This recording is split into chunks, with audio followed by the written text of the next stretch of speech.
Everybody to stand and participate in the Pledge of Allegiance with us.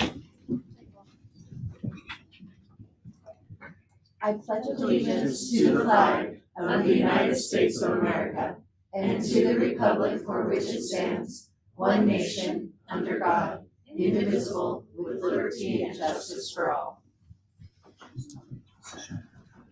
We would like to welcome everybody and invite you guys to participate in reading the mission and the vision with us. We will start with the mission statement.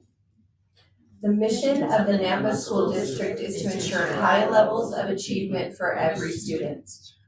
The vision: every student is fully engaged in extraordinary learning experiences, preparing for a successful transition to the next stage of life. Great. We will move on to number 2, and I will entertain a motion for the approval of the agenda. I move to approve the agenda. I second that. It has been motioned and seconded. All in favor? Aye. Any opposed? Perfect. That puts us right into our student spotlight, our favorite portion of the evening. Great. Chairman Taylor, is this on? Board, Superintendent, I'm really honored to be able to stand up here and introduce our student spotlight tonight on behalf of Nampa School District's partnership with 2C Kids Succeed. And many of you may know that 2C Kids Succeed is really focused on improving youth mental health in our community. And it came about really in response to a crisis that we were having in our community a couple of years ago. So we had a community meeting where we talked about teen suicide and some of the issues that we were seeing in our community. And there was a lot of brainstorming and a lot of information about what we could do to help improve the situation. And what we really came away from that with was an understanding that what we really needed was the voice of our teens. We needed them to tell us what they needed and what they were experiencing and what life was like for a teenager in today's world. And so in September, we created a video where these kids spoke out. So kids across the valley talked about what their challenges of life are and kind of what it means to be a teen today and what we as adults could do to help them. And we called it what I wish you knew. Thank you, something went out of my head, what I wish you knew. And then we had a community meeting where several of these teens who were very courageous formed a panel and they talked about some of the things that mattered to them, what they wished we knew, what life was like for them. And each of you has a handout of that evening as captured by a graphic artist. So he was sketching away as they were talking all evening. And it's a really great graphic to give you a snapshot of what happened that night. So before we go into the rest of our evening, I would just like to have those in our audience who are here to support our teams to please stand. So we have some parents here, and we have some folks who are on that committee, and some of our staff members here who are part of this effort to really support our kids and to help make our community better. So what we're going to do is start by showing you the video that was created for that September event. And then we have 3 students, Hadley Boothby from Nampa High, Morgan McDowell from Union High, and Jordan Garcia from Nampa High, who are going to stand up here. It's a little scary for them, but they're going to tell you what it's like for them to be a teen today, what they wish you knew, and what it means to have the support of adults in our community.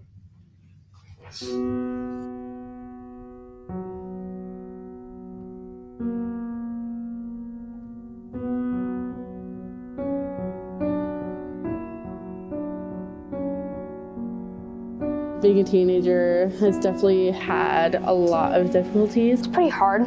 There's a lot of pressure on you. There's a lot of stress for sure. Ser un adolescente en estos días es algo distinto. Because I got to figure out who I am, where do I go from here? So it feels like you're always like hustling. Definitely going to high school, colleges. I wouldn't say, it's the worst thing. Definitely it's not the easiest. I feel like we have a lot of expectations to be really perfect. It's overwhelming, kind of. It's scary, just a lot of emotions at once. It's a lot like a roller coaster. There's lots of really good things about it, but then every once in a while, it's really hard. Everybody's on you about grades, about sports. Some parents don't understand how much stress it actually is. Expectations set by family members. Sometimes impossible to meet, but they expect you to meet them no matter what. Adolescentes saben más como de las tecnologías que los padres. Just like this pressure that there's always somebody watching. There's social media, you feel you have to be connected with so many other people and keep people updated on your life. Los niños sienten que no pueden ir a sus padres o a unos adultos porque sienten que no los van a entender. This generation is so exposed to things now, like vaping, smoking, alcohol. Being a teenager in COVID was disappointing. COVID and doing online school, it wasn't fun. Since 2020, whether it be academically or just mentally, physically, just this feeling of we feel burnt out. What I wish you knew is that it's not the same as when you were kids. I wish they knew that it was hard. It's a lot of pressure to be a teenager. And we're able to mask a lot of the challenges behind closed doors. I wish they knew to give you a break whenever you say you need it. I wish you knew like we are struggling, like we do need help. I want the help, we need to sit down and talk. Yo deseo que los adultos sepan que a los adolescentes también tienen problemas y que necesitan a alguien que los comprenda. If you knew me, I would love to have a hug or saying, hey, are you okay? I wish you knew everything feels overwhelming. I wish you knew that we're not exactly little kids anymore, but we're not exactly adults. I wish parents knew that communication is key. What I wish you knew about being a teenager is that it's very noisy. If you want to make a sound, you want your voice to be heard, it's going to be drowned out by millions of other people who have the same exact platform as you do. I wish you knew that sometimes the best way to comfort me is just sit by me and watch a movie with me in silence.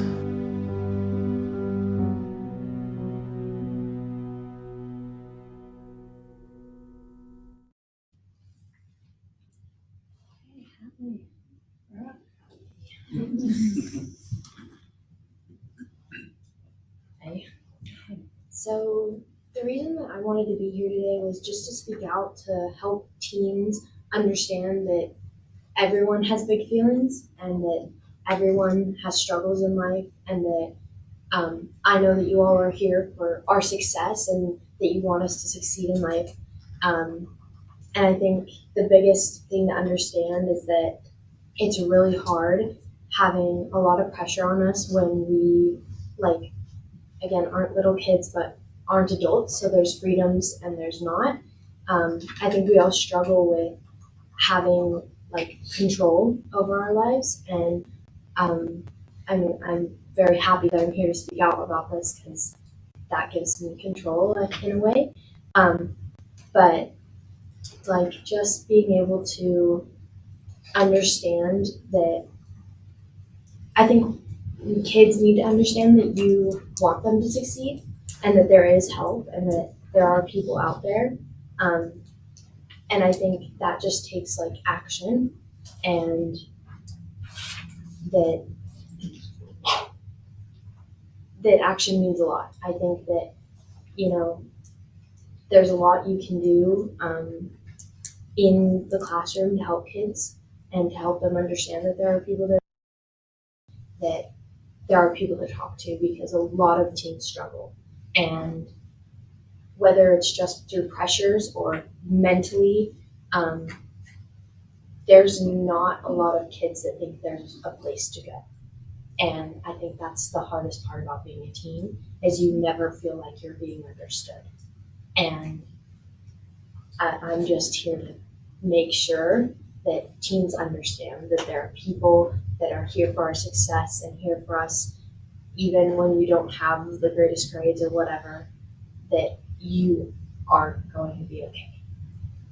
Thank you, Hadley. Thank you.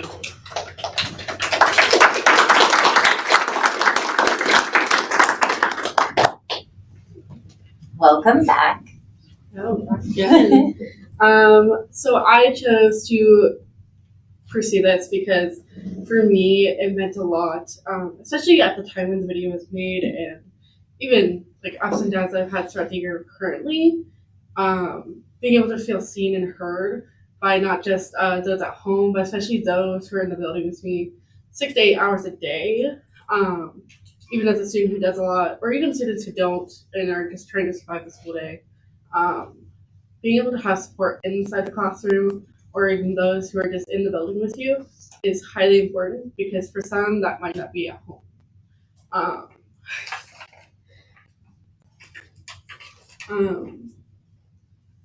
I think that one of the ways that we can help build part of that is having this conversation become a norm for us. Mental health should not be in something that's out of the norm to talk about, especially inside the classroom, inside academics. It's so strong to helping kids succeed academically. Is their physical and mental health being supported alongside that?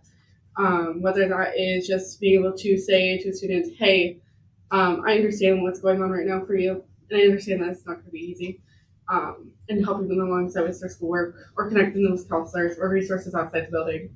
And I understand there's issues with, being able to help 1,000 teenagers a day, but even one adult being able to talk with you makes a difference. Thank you.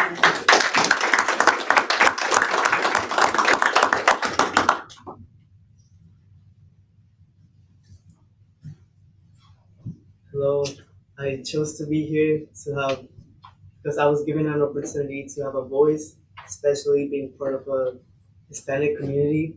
I feel like I can talk about the issues that are going on, uh, especially about mental health.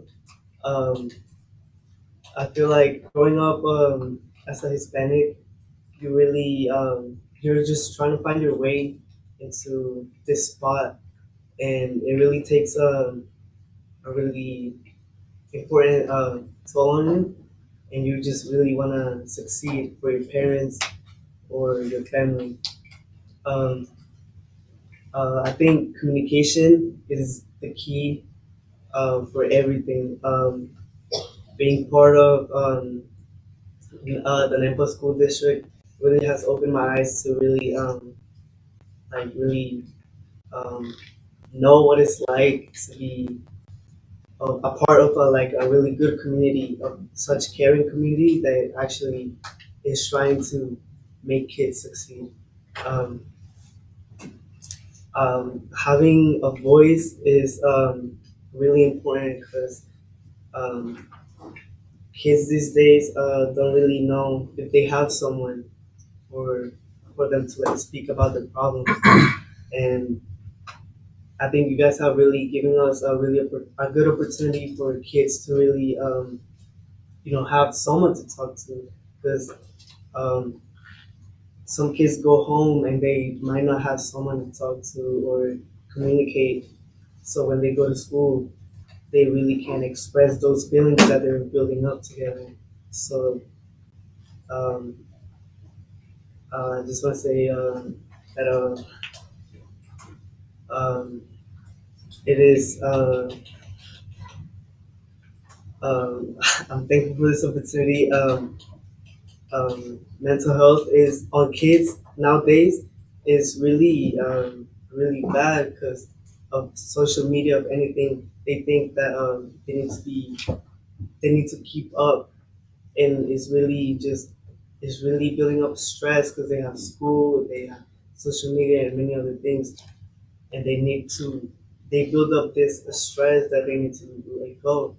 And I think communication with an adult or a parent is really the best way you can go about this. Thank you.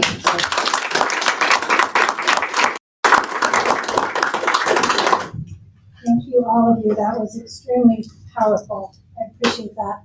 I want to recognize our paramedics who come here in support of our youth. They are first responders, but also their goal is to be first preventers.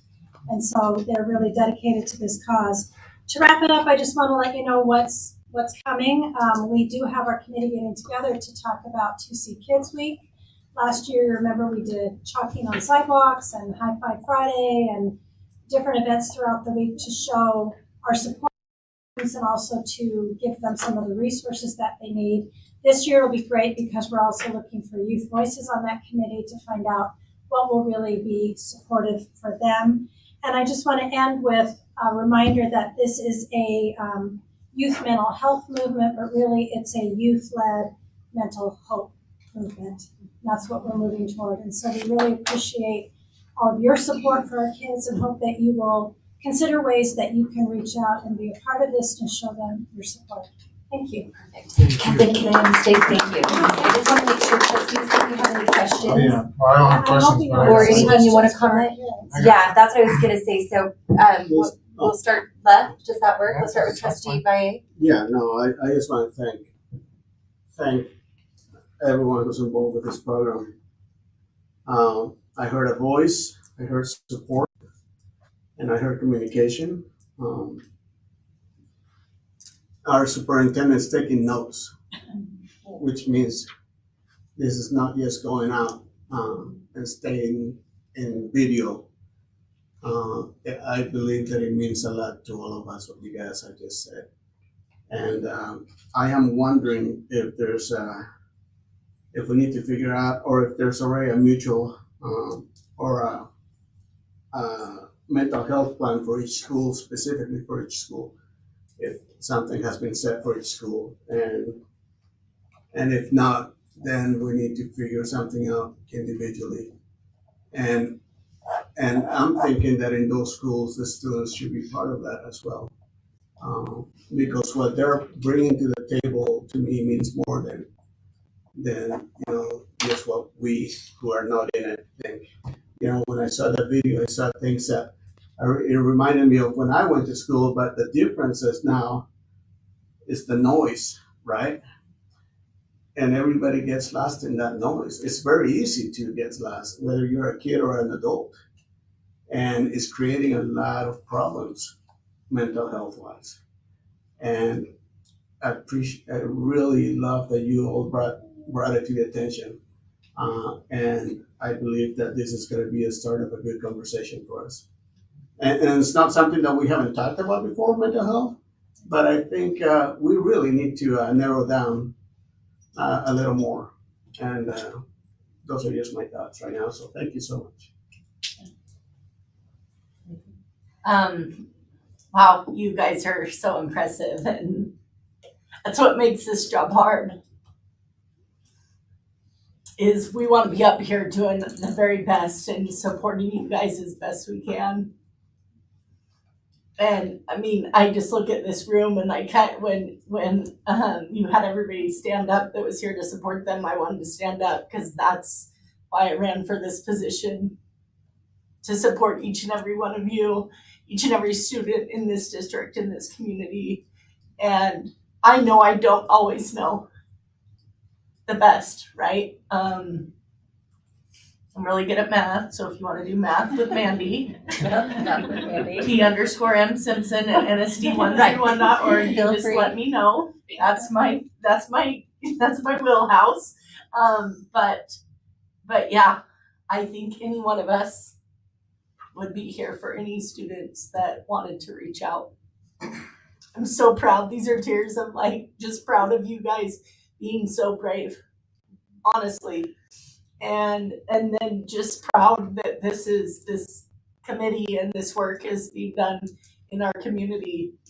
It's amazing and it's awesome. And so again, like Trustee Valle said, just hats off to everyone that's working so hard on this and you guys that are doing the hard work and living it. So just know you're loved and supported. Yeah, ditto. It's great to see you back. It's great to see new faces. I love that it's student led. I have a heart for anybody that has a heart for children. So I love it. I agree. I think that this board truly does have a heart for children. What I wanted to ask to make sure everybody could know was what week was the 2C succeed? We haven't said that yet. They haven't said that yet. And if gonna people be wanted to know what is the best way for them to get in touch or find out, like how do people follow? It's the week April 10th. The week of 10th. April 10th, and then I would assume your guys' website. Yeah, for we'll that. have all of that on the website and be sending it out to the media and getting it out every way we possibly can. So it'll be in Nampa School District, but also in other school districts across the valley. And I cannot help you with math, nor do I want to, but we absolutely love hearing from children, and my is open. And if there is ever anything that you want us to know or need us to know, and I would gladly give you my cell phone. So just know that, seriously, anytime. You may want to sit down for this because I'm going to be long. No, I'm just kidding. I believe it. I totally believe it. So it's very interesting to hear this, especially from students. This is something that I deal with in my professional life outside of this on a constant daily basis. And I do a lot of training in this, not specific to mental health, but in this arena. And one thing that we talk about quite a bit is what is a community? We throw that word out a lot. And typically when we hear that, we think of Nampa, or we think of Nampa School District. But a community is also church. It's also family. It's also your homeroom. It's also the kids that you hang out with, your friends. All of those are communities. And so sometimes I think those get lost in the word community when we talk about that quite a bit. So I do think it's important to understand when we're talking about community, what is it in that specific instance are we? And I say that because I know how hard it was. Maybe not you. You've been up here, I don't know, 3 or 4 times, but you're invited back always. What a challenge it was for the students to get up here and speak. And as I listen to you, I'm thinking they're out of their element. This is our element. We need to reverse that. Because the conversations that you want, and all of you said communication, I made notes of it, communication is the key. That communication needs to happen in your community, not in this is our community right now. Does that make sense? So it needs to happen in your homerooms. I remember speaking to a group of about 200 kids, all Nampa School District kids in one of the churches I go to. And one of the questions I asked them, I said, what are your thoughts when you're walking up to the door at the high school? What's going through your mind? And really start to laser in and focus on some of those thoughts, because I doubt they're thinking whether or not, is this going to be a good day or a bad day, or they're thinking, what was the text they just got, or what was that post they just saw? Those are really specific things that really need to be honed in. So the noise is always going to be there, but a lot of those filters and some of those noises, so we can just find out really what's going on. That's the communication I want to have. It's like, what's bugging you right now? because that's might be the trigger. You know what I mean? Not what happened last night, but really like what's now. It might be some residual effects. So I really appreciate watching that video. There's one spot in that video that just said it all to me, and that's when that young lady just went, you could feel it in that sigh without saying anything that she had the weight of the world on her shoulders sometimes. And that's not fair to you. That's not fair to us to make you feel like that either. So communication, watch and listen in silence. I love it. I get that a lot from my kids. Dad, just quit talking and listen to me. I am listening as I keep on going and going. So really appreciate it. I love your perspective, but and this is great to hear from you, but this is not the real world for you. We need to be in your world, not you in our world. I hope that makes sense. So, love it. Thank you. Oh, there was one thing that as I was listening to the trustees talk, one thing again in my professional life is something that we call purpose in action. And a lot of times us adults will see you in the hallway and go, hey, how you doing? And give you a high five or a fist bump or something like that. And what's your response? I'm doing great, doing fine. Are you really? The purpose in action really goes to a stop, a conversation. That's one thing that bugs me more than anything else is when I say, how you doing? And someone just says, fine. And we all go about our day like everything is fine. And it's not. So there really has to be everything that we do in our schools and our district and really in all of our communities is we do. So if we're asking you how you're doing, there's got to be a purpose behind that. Not just to be friendly on the surface, purpose and action in what we do. So anyways, those are my thoughts. I told you I was long-winded, but this is something I'm really passionate about. So. We want you to be passionate Thank about you, it. So thank you so much. Thank you. Thank We you. appreciate it. Remember, youth-led mental health movement. I love it. Thank you. Thank you.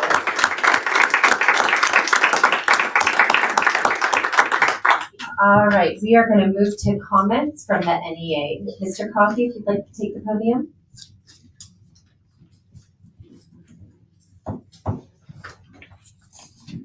Good evening. I was lucky enough to be Heather Goofy's English teacher last year, so shout out to Heather. We're very lucky to have her there. She does that kind of work every day with her to support her classmates and the teachers. I know firsthand. First off, there are a few things that were added to the agenda that, before I made my comments or some of my comments to you all. Superintendent contract. So I was an early supporter of Dr. Russell and continue. So certainly support the contract that I saw on the agenda. I went out to the real world as well, which was in elementary schools. Nampa High is its own universe. Every school kind of has its own culture. I went to some elementary schools and was chided really for not doing enough to kind of spread the word, to communicate what's happening out there. I know some of you have been to schools here and there. I know it's hard to do that. But the message that I received is not good. Insufficient staffing and extreme behaviors are leading to unsafe schools. And the message was communicated to me clearly by multiple teachers that it's worse now. So teachers have always been scratched, bitten, hit, but it's worse now. And it's to the point where one teacher said that she no longer can really tell parents that their kids are safe in her school. And that was heartbreaking for her to say that and heartbreaking for me to hear. And I don't think she would have said it if it wasn't true, if she didn't feel that way. The staffing demands are not just based on numbers. So when you look at reports of teacher to student ratios and things like that, there are no average students. Averages only exist in the aggregate. There are individuals, and different students have different challenges and different needs, and different classrooms have different challenges and needs. So I would urge you to look at the full picture of what individual buildings and classrooms need, not just what the numbers might suggest. And teachers are at the breaking point, but they are not really in a position to speak up or to come here to tell you for various reasons, and I'll kind of end with that. Another issue that I'm sure you're aware of is the special ed pod model that we went to a couple years ago, the FACE programs, the SLC programs. The message that I received is that the model itself, plus the lack of sufficiently trained staff, is creating some very intense challenges at those schools where those pods exist. Maybe that's in exchange for mid-level kind of fires all over the district. You have a few infernos. I'm not sure which is better, quite frankly. But the staff were curious to know how you, the board, and the district in general are really looking at those programs and the trade-offs and what metrics and data you're looking at to see whether that's actually an effective model to be using going forward. I'm worried about an exodus of staff, a mass exodus of staff at the end of this year. The labor market, is extremely challenging. You're all aware of that, I'm sure, in your own worlds. And in general, in Nampa, it feels like we are at risk for losing teachers to our neighboring districts, as well as to just leaving the profession. Losing experienced and current staff only will make the problem worse, because then you have new people that have to acclimate and learn who their students are, and that will just worsen the negative feedback loop that I seem to be in already. Solutions. So I asked these teachers, what are the solutions, or do you have solutions? And in fact, they do. And the solutions, I think, are some of them anyway, are there both generally and specific to their own buildings, their own classrooms. And I think that they need to be asked for what those solutions are. You might not like the answers, or you might not like what they are proposing. Reallocating resources, for instance, away from people who aren't in the classroom dealing with children day to day to more of those kinds of people. This is a weird thing for me to say, but increase the number of admin. With students that are severely dysregulated, where do they go when they throw a chair through the window? Do they go back to their classroom and all the students see, I guess there's no consequences of throwing a chair through the window? Do they get to go to recess? If they don't, aren't they actually going to be worse because they don't have some fresh air even? So where do they go? A special ed teacher? A para's room? There aren't places really in schools for students like that to go. And I don't know that some whole separate facility is the answer either. So my understanding from them is that typically there would be an admin person. And so they would sit in the office, there'd be some space, some kind of refocused space. Well, that takes staff. And if your principal is, gosh, I don't know how many meetings they go to, but they're in meetings all day. So the elementary schools don't all have full-time vice principals. And so I think that's something that's probably needed. Which again pains me slightly to say that.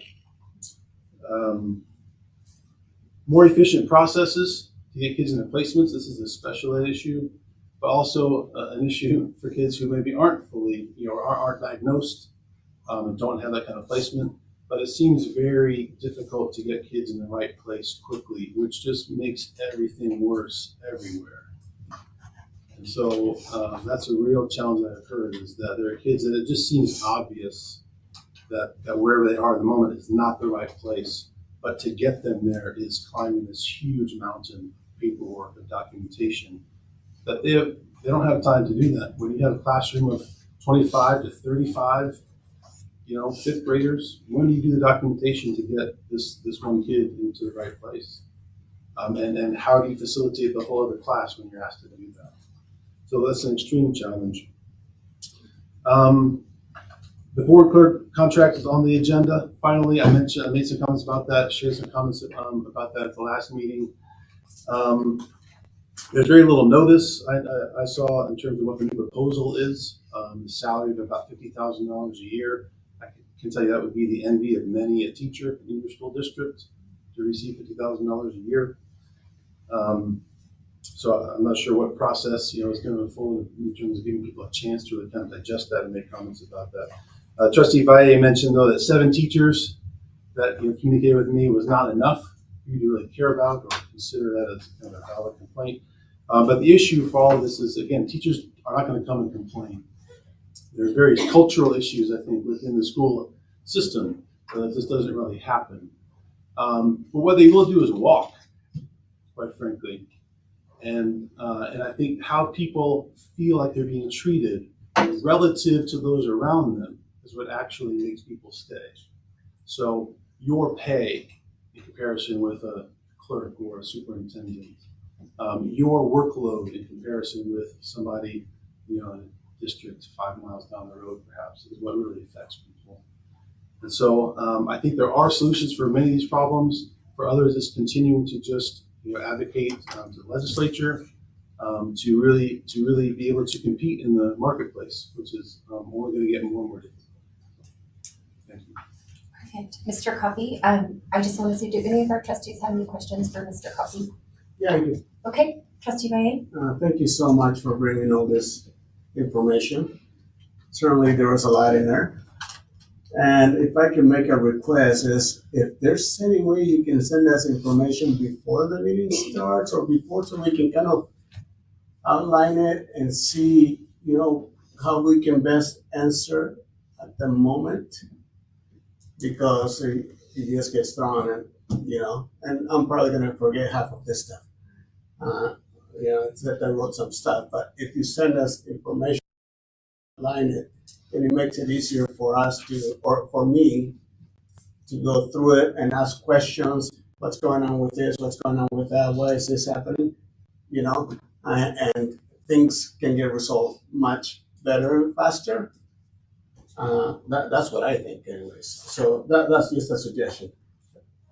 Trustee Baye, point of clarification, are you wanting some backup information for his comments? Because he did submit his comments to us in the packet. Are you wanting? I didn't see it. Was it in the packet? It is in the packet under his, so Mr. Coffey, why they weren't totally on topic, like I want to say there was more added into what you said. There is a general understanding in the board packet under the NEA update. Trustee Valle, they were in the board packet. All you do is click. It's not an attachment. It's just cut and like in the meeting. In the actual meeting, so maybe you just didn't see it. I can start putting it as an attachment because usually what's in the front, it's not. It's easy to do it if I do it as an attachment. I just usually put it as the way that they send it rather than converting it. But I can also convert it to a PDF and then attach those comments as well. Thank you. Thank you, Mr. Coffey. I have one question. I just want to clarify the concerns that you brought forth. Have they been addressed with either Dr. Russell himself within negotiations or with our SPED director prior to your comments here tonight? I guess I'm not sure which specific issues you're asking. I read those comments before. So in talking point one, I had specific questions. So I know that you mentioned elementary. My questions when I read the comments were, is it school specific, demographic, or program within elementary? I felt like today when you spoke that you made it very general just about all elementary. So did you visit all elementary schools or were there specific schools that you visited? This is good information. The issue becomes is that when it's not specific, right, we don't know exactly what mid-level fire to look for. So those were my questions around that one, but it was still broad. So I felt like you kind of answered that one, but then I wanted to know if, especially with the SPED issues, if you had talked to our SPED director about those and just making sure that you yourself are bringing these things up in negotiations or talking to Mr. Russell about these things. I just wanted to make sure that that process was happening. So most recently I visited Roosevelt, and my understanding was that shortly after I met with them, there was going to be a meeting with at least Mr. Yarborough. Yep. And I assume then that Dr. Russell has some awareness of that. And then you bring these up there. I'm trying to understand just to make sure how that communication goes, because governance really is what we have to do. So these types of issues, we would direct Dr. Russell to get with you on those. And so I just want to make sure, because I'm reading through those comments, that we are doing what I guess your hope would be, because I agree with Trustee Baye. I love that these concerns are brought forward. I just want to make sure that they're going somewhere once they're done, because that's really what we would have to direct, is that you would meet with those people. As much as I would love to come in and work side by side with you, that isn't my role in this particular position, right? For sure. And so I just have to make sure that that proper chain is being followed. And that was really just the point of clarification I wanted to make today.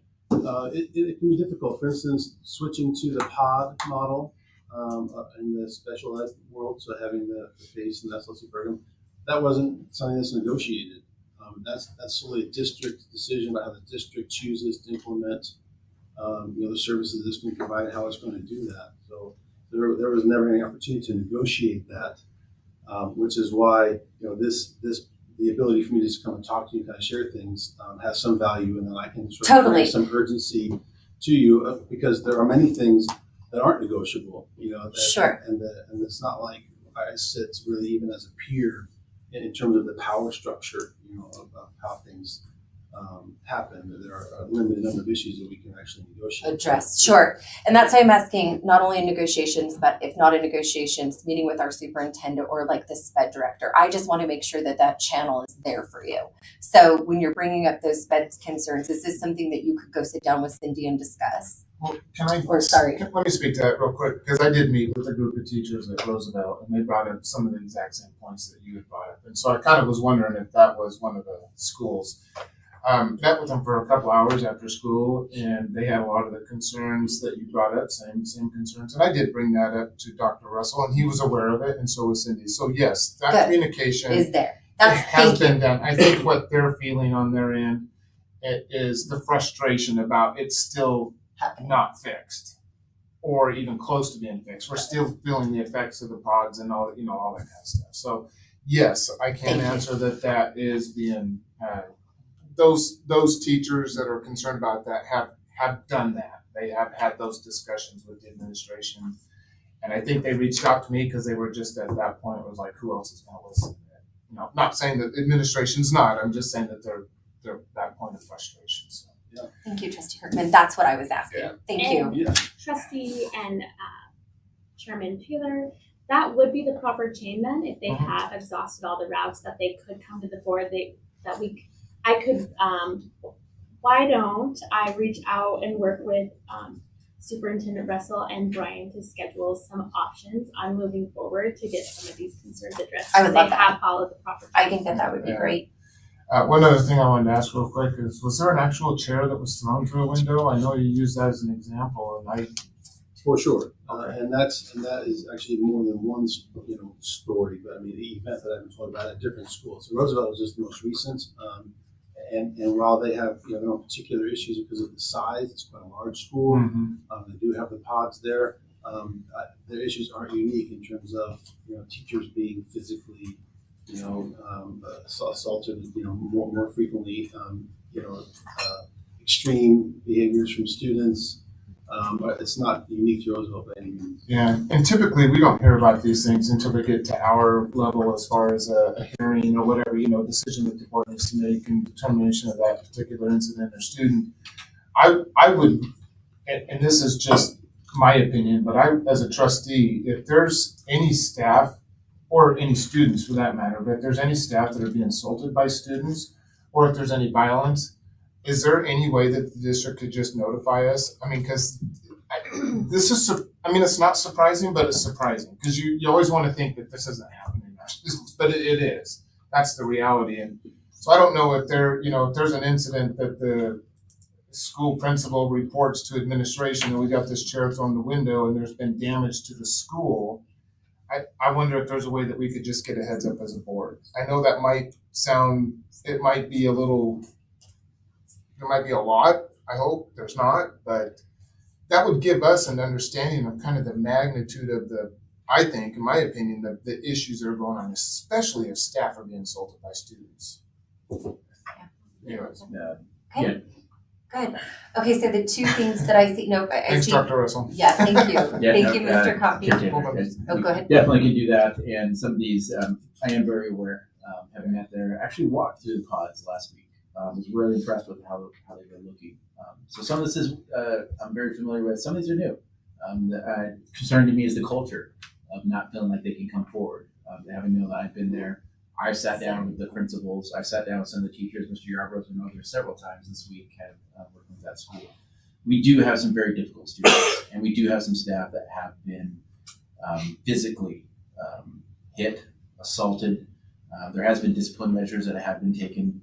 But some of it's very difficult as well as you're working through some of the special ed requirements, special ed laws and procedures and things that you need to. So it's not an easy answer. I'm very happy to sit down and talk more about it.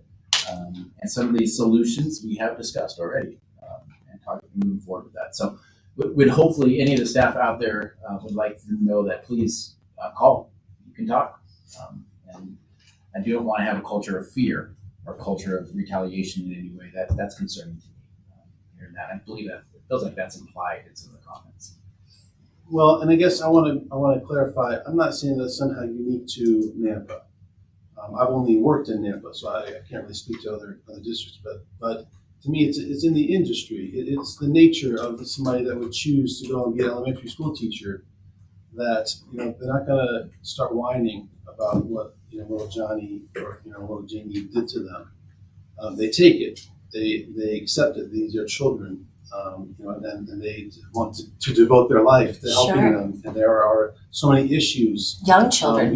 Behind them. Yes. Yeah. I mean, and the fact that, but it's worse now. And so, and even one of the teachers said, part of the problem is that they're too good at their job. In the sense of they take on everything that is given to them. And there's only more and more testing, another data. I love that you want to be a data-driven kind of industry, and on the one hand, I support that. On the other hand, where's the data collection built into your schedule? We barely have 45 minutes of prep for elementary teachers. Many teachers are not getting lunches, despite the contract. So we negotiated a contract. Well, if they have 3 kids that have been violent already in the morning, when do they take their lunch? Where do those kids go during their lunch? Who's there to support? And another problem for Dr. Cook and Dr. Russell is many of the solutions are we need more adults in the room. But the legislature pays for barely one adult. How are you going to have another one? The system has eliminated every redundancy. What industry eliminates redundancy? Prisons? There's no redundancy in a prison. That's all it is. Yeah, because if you don't have the redundancy, you're going to have massive problems. We have no redundancy in the education system. None. Barely one adult in every room. And so when things go wrong, which they're going one wrong, it's just a cascade of negative effects that follow on. So the problem is, well, how do you do that? We can't even hire the people for the jobs that we have posted. And so I think my message is that the reason why I don't want to deal in specifics, and because I do meet with Dr. Russell and Mr. Obro frequently, we often are dealing with specific hot, potato items, if you will. And so the opportunity, we could have meetings every day for hours talking about some specific issues. So I'm trying to bring some urgency, the idea that there is a magnitude of problems that you're probably not aware of, and the community is not aware of it, because teachers just take it on, and they just try and do it. And that's what we just all kind of expect and hope. And the problem is, they aren't ever going to come to you and complain about that to you. They're going to leave. That's what they do. Maybe the perspective needs to change. Instead of complaining, the teachers need to see it as we need to, I'm looking at this, and it's that communication piece, is let's have a conversation, and rather, and I'm not saying this is going to change or they're going to feel any differently, but rather than feel it as a complaint, feel it as here's an opportunity to provide suggestions. Here's my concern. Here's my offer of suggestion, rather than, well, I don't want to say anything because I don't want to be looked at as just complaining. I don't know. That's a paradigm shift, if you will, in how you're talking about these big concerns. Yeah, and believe me, in my position, I wish that people viewed it differently. I wish they didn't have to beg people sometimes to say something. But it's difficult because even the idea, I appreciate that you want to know when these things are happening. If you got an email about every time that some kid hit or bit or scratched a teacher in the district, you have a lot of emails. And then the problem is, who's going to take the time to send that? Who's going to compile this information to you? Who has time in their day? The principal? The half-time vice principal? Then so this is again, it's just a part of the problem. Is that your desire for knowledge is good, yet having that filled is another burden that somebody who's already overburdened is going to have to fill. So there just aren't easy answers really for this, other than more adults, which I've already said. So if I can say something. Sure, Trustee Ryan. I really appreciate I truly do. And I don't see the teachers complaining about this as much as just being sick and tired. I have heard of this since I started. I remember meeting with some parents. I can't remember who they were. I shouldn't even say it because I can't remember. but the same issue was brought. You know, the kids nowadays are different than the kids before, and the way they're being raised is totally different. And these kids are acting up in a major way. So I get it. I get that the teachers are really frustrated, and I believe that Dr. Russell is going to have to put on, do something about this, and present something to make sure that some of these issues are resolved. Because I do want to make sure that the teachers feel like they're appreciated, that they're being heard, and that they know that we care for them. So thank you. To me, this is the issue. The one issue that I need to concentrate on above everything else that you brought. Mr. Coffey, thank you for the good dialogue today. The two things that I heard as takeaways from trustees is that if and when you're made aware, Dr. Russell, of an incident harming staff, you'll let the board know in similar fashion in updates, and that Clerk Lamont, you're going to set up a meeting between all of us to make sure that some of these things are fished out and put on. I think our priorities list would probably be the very best place to get these is on our board priority list. That's what I had noted here. So those are the two actions that I see. Just want to make sure we got those noted. Yes, Trustee Wright. And we can have a full report next meeting as to, to tell the public of what we've been able to do. What Dr. Russell has and the association are. Trustee Baye, if they do that and me, because they've already followed the chain of command, can I also send you guys some options, including a possible work session that we could invite them to come and sit and you guys can have dialogue together as well? Maybe something like a work session. Let's just put that on there as a thought. Okay. Mr. Coffey, anything else? No. Thank you again for your time today. Absolutely. All right, guys, before we go into trustee comments, I want to let everybody know that if you're planning on speaking this evening, there are sign-up sheets over there in the hall. So if you have not signed up, now would be the time. Other than that, we'll move on to trustee comments. We'll start to the left. Trustee Baye, do you have any comments this evening? Actually, I do. And I wrote it down because I was like, I'm going to forget. And I started writing in Spanish, and I'm like, they're not going to be able to understand that. He's going to read it half Spanish, half English. Those that don't know, you'll guess. Yeah, I wanted to comment on the Nampa School District Capital Bond coming up. We have been hearing about this bond for months now. And the district has been very open to the public about the needs of the district so that we can provide a higher learning environment for all of our kids. And also the teachers as well. I am coming up on a year of being a trustee, an appointed trustee for zone number 2, and can actually say that the district and the board are working hard to provide a high quality and safe learning environment for our kids. And a safe working environment for our teachers and school personnel, and also a stronger connection with parents in the community which we live in. We know there's still issues and things that we need to work at, and there are some very difficult issues out there that it's very hard to figure out a solution to, but I believe in the same mentality of trying to reach to solutions that will benefit everyone as many people as possible. I appreciate the many voices in our community and the different approaches to improve our relationships and outcomes. And as I talk to people, I know that a few are caught up on past issues that do not reflect our current board or current district leadership. For example, I hear that the district mismanages money, or that students are failing or not making scholastic grade improvements. And yet when I ask for examples, they can't give me any. Or when I ask them to meet in person, they will not. I know there are a few a few people that are stuck on past issues that have nothing to do with our current state. And all I can say is that the district has an open door policy, and you're all welcome to come in and ask questions and get clarification on anything you want.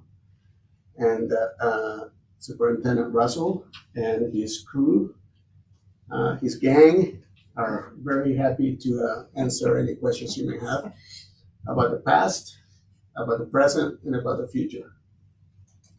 The district is not and will never be perfect. The issues that arise, but overall, we're meeting the challenges that come our way head on, and we can only get better. Thank you.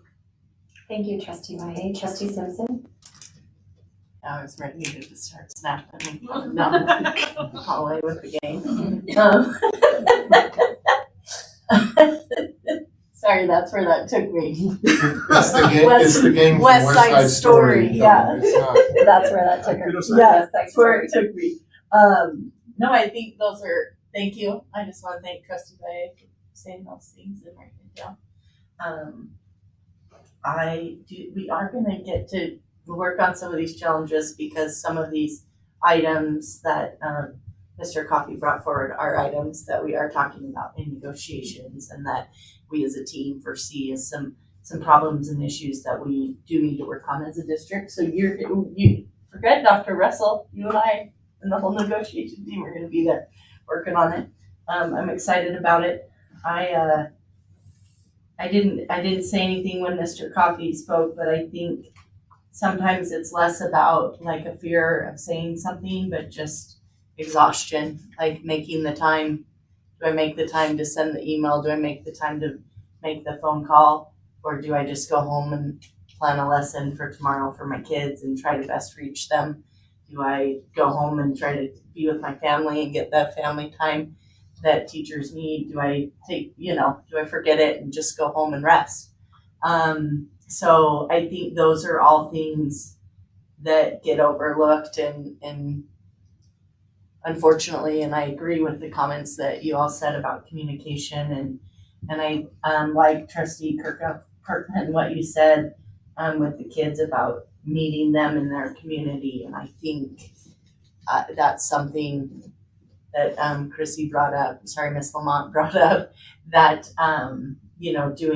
doing a workshop or a listening session and making the time. And it is tough for folks to make the time, but maybe if we can schedule those in buildings and make sure that our students and our employees and our parents and our community, I think that's the hard thing, but just really trying to focus that time that we are meeting and having those conversations so that we can get stronger and work better together, right? So yeah, I mean, I'm just super excited the direction that this district and this board are headed, and we're learning and growing, and hopefully, if nothing else, we're modeling what that looks like, right? When we don't know enough, and we're just trying to gain the knowledge and do the work together. So if nothing else, I hope we're modeling that for our students.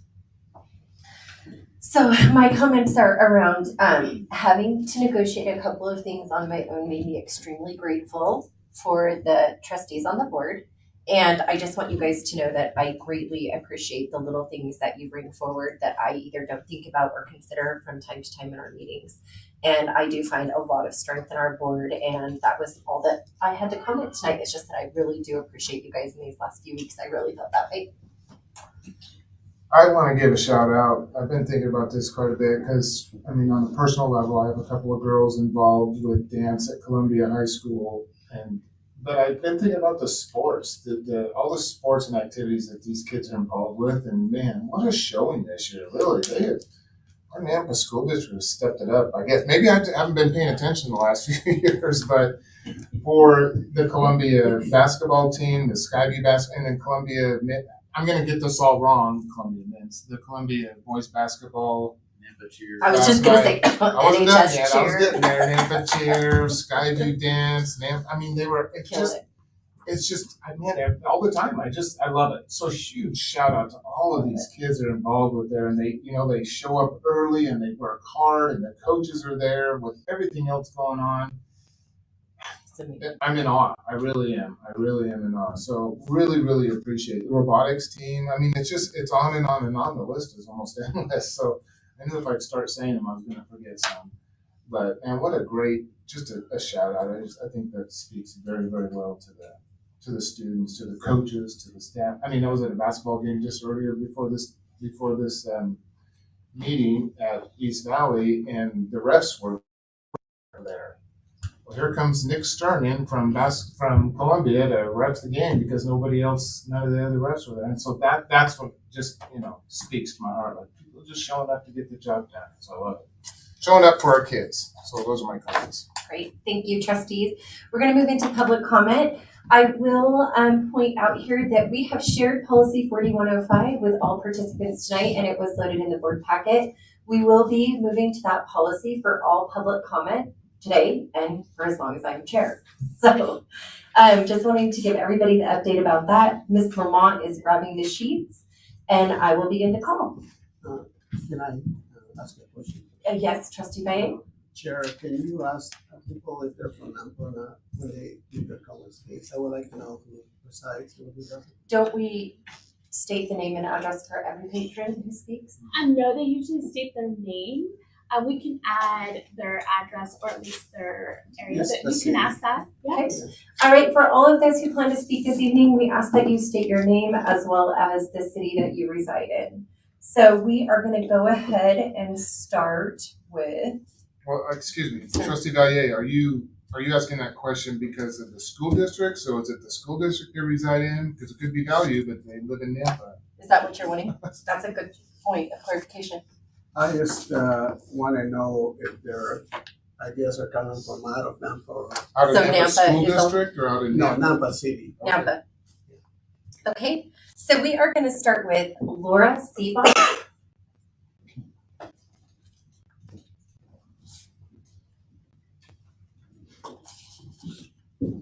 I want to apologize because 3 minutes goes by fast, and so I probably won't make a lot of eye contact. That's okay. I know that's not the best way to do a presentation.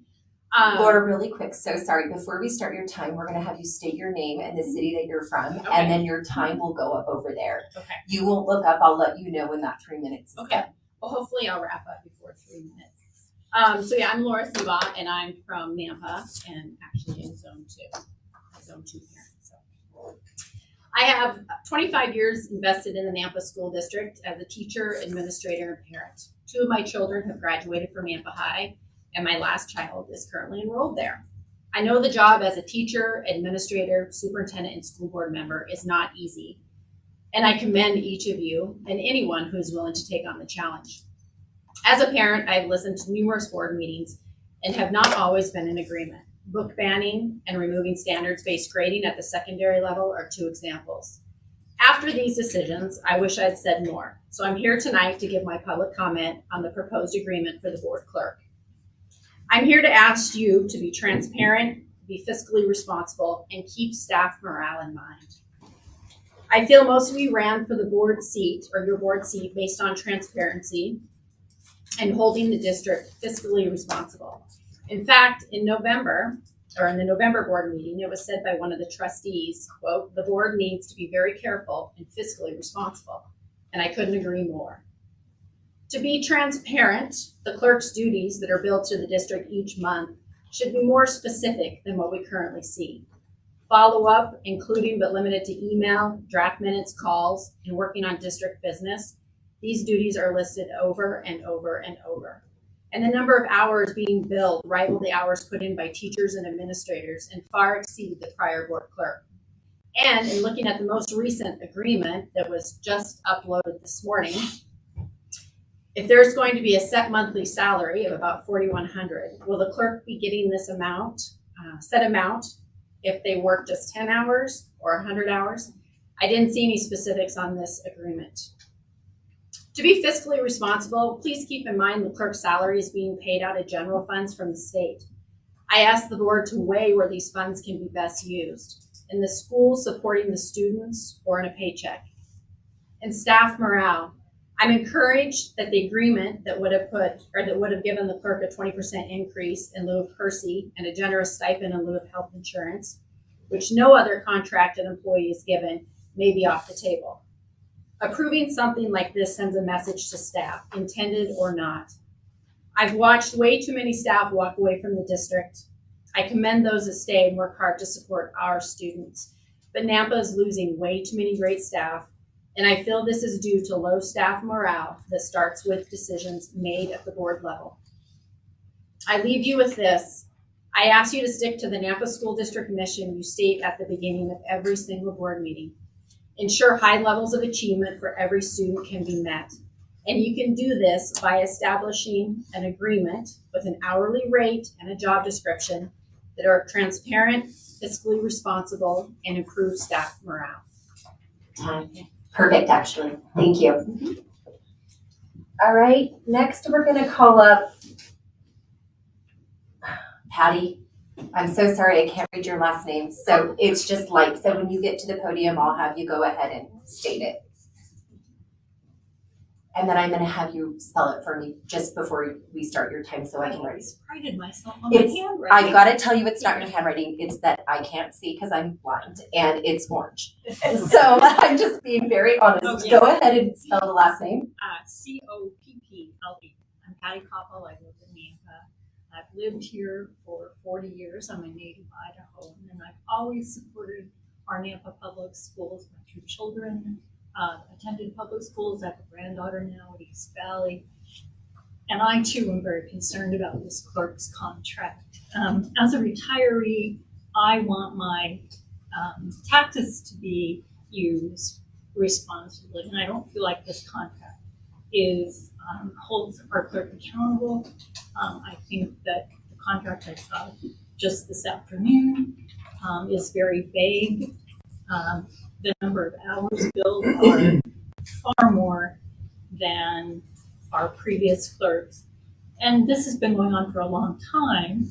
When we first made this proposed this contract, it was because the board was new and needed some coaching, but the board's now been on board for a full year. I don't think that the hours that are being billed are appropriate any longer. So I would recommend that this contract be renegotiated with some transparency in mind, and I totally agree with our previous speaker in terms of that being more specific hours and duties. My daughter has a contract employees, and they don't get office space, they don't get equipment, they don't get any of the things that are in this contract. Thank you. Thank you so much, Mrs. Koppel. All right, our third speaker will be Amy Zornick Stolte. Okay, thank you, Stolte. Winning. My name is Amy Zornick Stolte, and I live in Nampa. I was born here. I graduated from Nampa High. My son graduated from Nampa High, and my daughter is currently a student at Nampa High, and I live in Zone 2. Members of the board, thank you for the opportunity to speak to you this evening. I am also concerned about the current contract proposal for the board clerk position. One of my general concerns is the lack of transparency the board has provided to our community. This latest contract proposal was only added to the board agenda in the last hours to days. It was not posted on the agenda at the same time as the other documents were made available for this agenda item. This court clerk contract negotiation has been going on for a year, and we were only given the latest information at the last possible moment. There has been a lot of controversy over the clerk proposal, and the board was aware that there were many people in our community who are unhappy with proposals to pay the current clerk more than our experienced teachers. About the proposal itself, this proposal recommends paying the board clerk a salary of $49,992 per year, and she would be given things like expenses, office supplies, and office space. According to the Nampa School District 2022-23 certified salary schedule, this is the salary the Nampa School Board pays a teacher with 10 years of experience and a master's degree. I do not believe the board clerk position should be paid the same salary as a teacher with 10 years of experience and a master's degree. This salary agreement is actually insulting to teachers and just not something the Nampa School Board should be doing. The board will have to get by with less assistance. We are not a wealthy district, and this is not an appropriate salary for the board clerk. We heard from the NEA rep tonight that more resources are desperately needed in our classrooms, and that is where our money should go. Dr. Russell needs money to help address the issues you are all concerned about, and it has to come from somewhere. This excessive salary would be a great place to start. Thank you. Thank you. Okay, we are going to move on now to JC Johnson.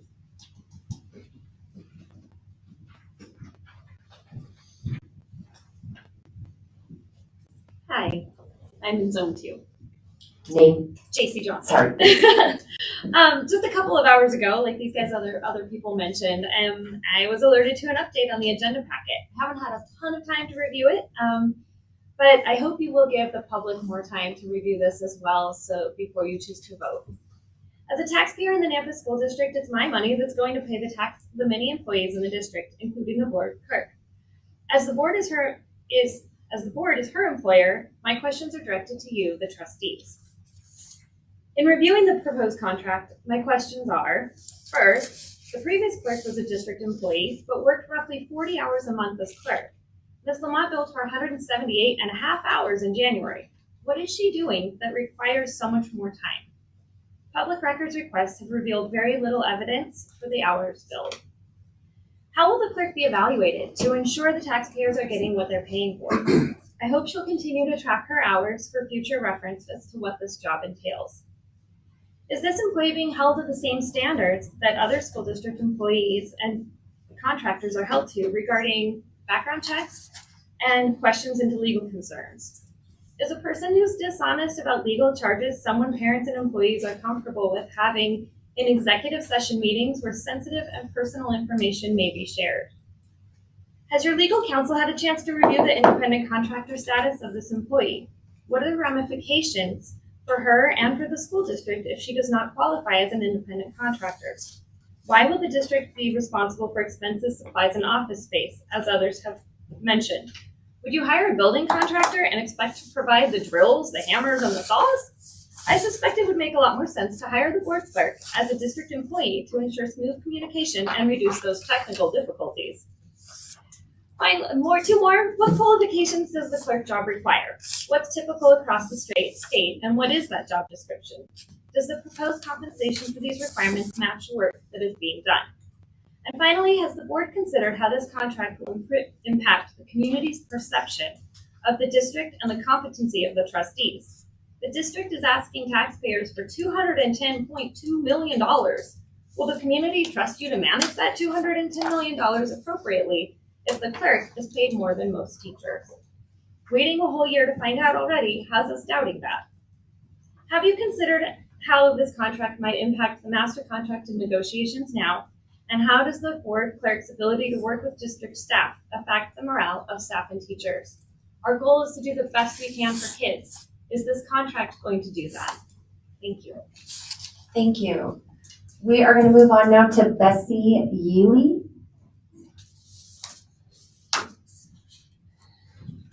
Hi, Bessie Yealy, Nampa. I wrote this while I was here, so sorry I didn't have time. I'm a mother of 2 kids in the district. One is in special ed. It's been a challenge within our district to keep well-trained and tenured special education staff. I am tying the subject into the board clerk contract. This board has had an overwhelming outpouring of opposition to the board's contract. For the last year, it feels like this board has shown along the community's concerns about the board contract. I know I brought forward my concerns. I've also recently emailed this board my concerns regarding the billing of vague hours. This is concerning about accountability of tax dollars. With her new proposed contract, this isn't fixing or making anyone's concerns from a year ago any better, especially not teachers. I agree with Mr. Coffey that teachers would likely walk and continue voicing their concerns because they are exhausted and are frustrated because they aren't getting paid a great wage or heard. I am concerned about the impact this has on education, but personally special education. Our state is going to potentially get hit with some legislation this year. This is going to seriously impact the district, including funding issues that will impact all of education in Idaho. This will also have an impact on special education. Our state is already severely underfunded. Lack of funding for special education and lack of teachers who are qualified is concerning to me for special ed students. I urge this board to again consider the impacts this clerk's contract could have on staff morale and the inevitable effect it would have on student success in this district, especially special education, the district's most vulnerable students. Thank you. Thank you. We are going to move on to Isaac Brewer.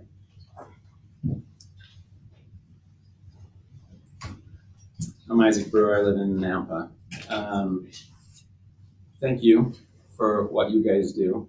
I hear lots of good things out in the community, and I've got, I guess, a pulse on what's going on in other school districts and what families are going through in those school districts, and you are the envy of those other school districts. So thank you, and thank you to Chrissy, Ms. Lamont, for all that she does.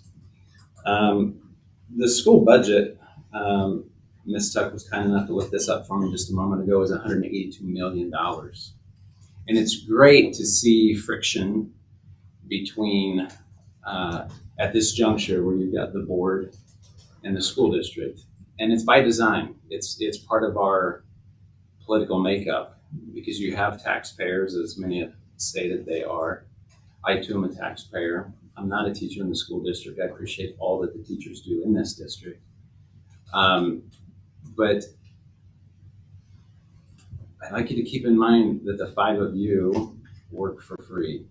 You have full-time jobs. And you now have a board clerk who comes with a very unique background, one that gives you tremendous insight to how school boards should work and do work. And I dare say if we'd have had someone like Ms. Lamont in the position she's in now previously, we wouldn't have had some of the issues that have created concerns with mistrust with regards to how the school board spends money in the past. She's a valuable asset. I think having a board secretary who works strictly for the board is worth twice what is being thrown around here as a number. Sometimes we spend more money on experience when someone comes with a very unique background because it will save us far more than the cost of that individual. Being a business owner, there are certain positions I have to pay more money for, and I don't like it. I greatly appreciate my office staff, administrative staff in my office, but I have skilled technicians who make 2 to 3 times what they do, and it's just how things work sometimes. Moving on, if I can digress, 2 quick things. We've got a daughter that switched to Victory Charter School where they use books and not computers, and she loves it. And as a parent, I can now help her. If I could throw that out there, I appreciate, again, all that you all do. My time, thanks. Thank you. And last we will call Susan Butkus. Butkus, I said it right? Good, thank you. I'm Susan Butkus. I live in Nampa. I'm going to start first by saying thank you to Mr. Russell and Mr. Yarbrough for sending a contingent of teachers to San Antonio for the HRS training. I look forward to implementing change in my school there. I'm a teacher in the Nampa School District, with this being my 21st year, all of which have been at South Middle School teaching math to 6th and 8th graders. I come this evening to extend trust to you as you decide about the compensation package to Ms. Lamont. These past few years have been challenging with division and mistrust at every turn. Today, I choose trust. As you consider the compensation for the board clerk, I choose that you have asked yourself these questions based on the Nampa School District mission and vision statement. Will paying her X number of dollars ensure high levels of achievement for every student?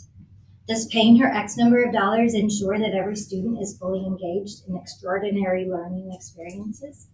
Will paying her X number of dollars help prepare students for successful transition to the next stage of life? The compensation paid to Ms. Lamont does impact our learners. Every additional dollar paid to Ms. Lamont is one less dollar given to our schools to help educate our students. I do not believe that what she is I don't believe that an increase to what she is currently being paid is needed. Neither contract, and now I hear maybe there's three, that she is proposing is in the best interest of the students in the Nampa School District. It will not help fulfill our mission and vision statement, but my opinion doesn't really matter. You are the ones deciding, so I'm choosing to trust. I'm choosing to believe that we are all fighting for the same thing, the success of all the students in the Nampa School District, and that the decision you make will be made with the district's mission and vision statements in mind. Conversely, I would ask that you would give me and all the teachers in the district the same consideration. Trust that each decision we make is in the best interest of our students. Trust me as I continue to use a standards-based grading system because it gives my students a clear understanding of where they are mathematically.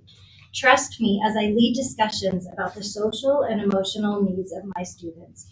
Trust me as I listen to students struggling with who they are and letting them know that I see them as a valued member of our community. Every decision I make, every action I take, every lesson I teach is made to, quote, ensure high levels of achievement for every student and to ensure that every student is fully engaged in extraordinary learning experiences, preparing for successful transition to the next stage of life. Today, I choose to trust that every decision you make is made with this mission and vision statement in mind. Thank you. And that will conclude the public comment section of our agenda. We will now move to the consent agenda. Do I have any trustees that have any questions on the consent agenda, or would anyone like to remove or move any items? If not, I'll entertain a motion. Hold on, I gotta. Sorry. Give us a second to respond. I got one quick question because I haven't seen it yet. So, and that is, and I had it pulled up there. So, the emergency closure.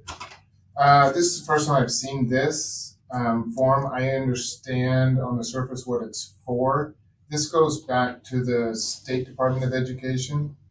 And is it tied to funding? Is that why they want to know this? Chair Taylor, Trustee Kirkman, yes, this has to do with the snow day that was called back in December. This is a requirement that we need to fill out for the IC report to the state.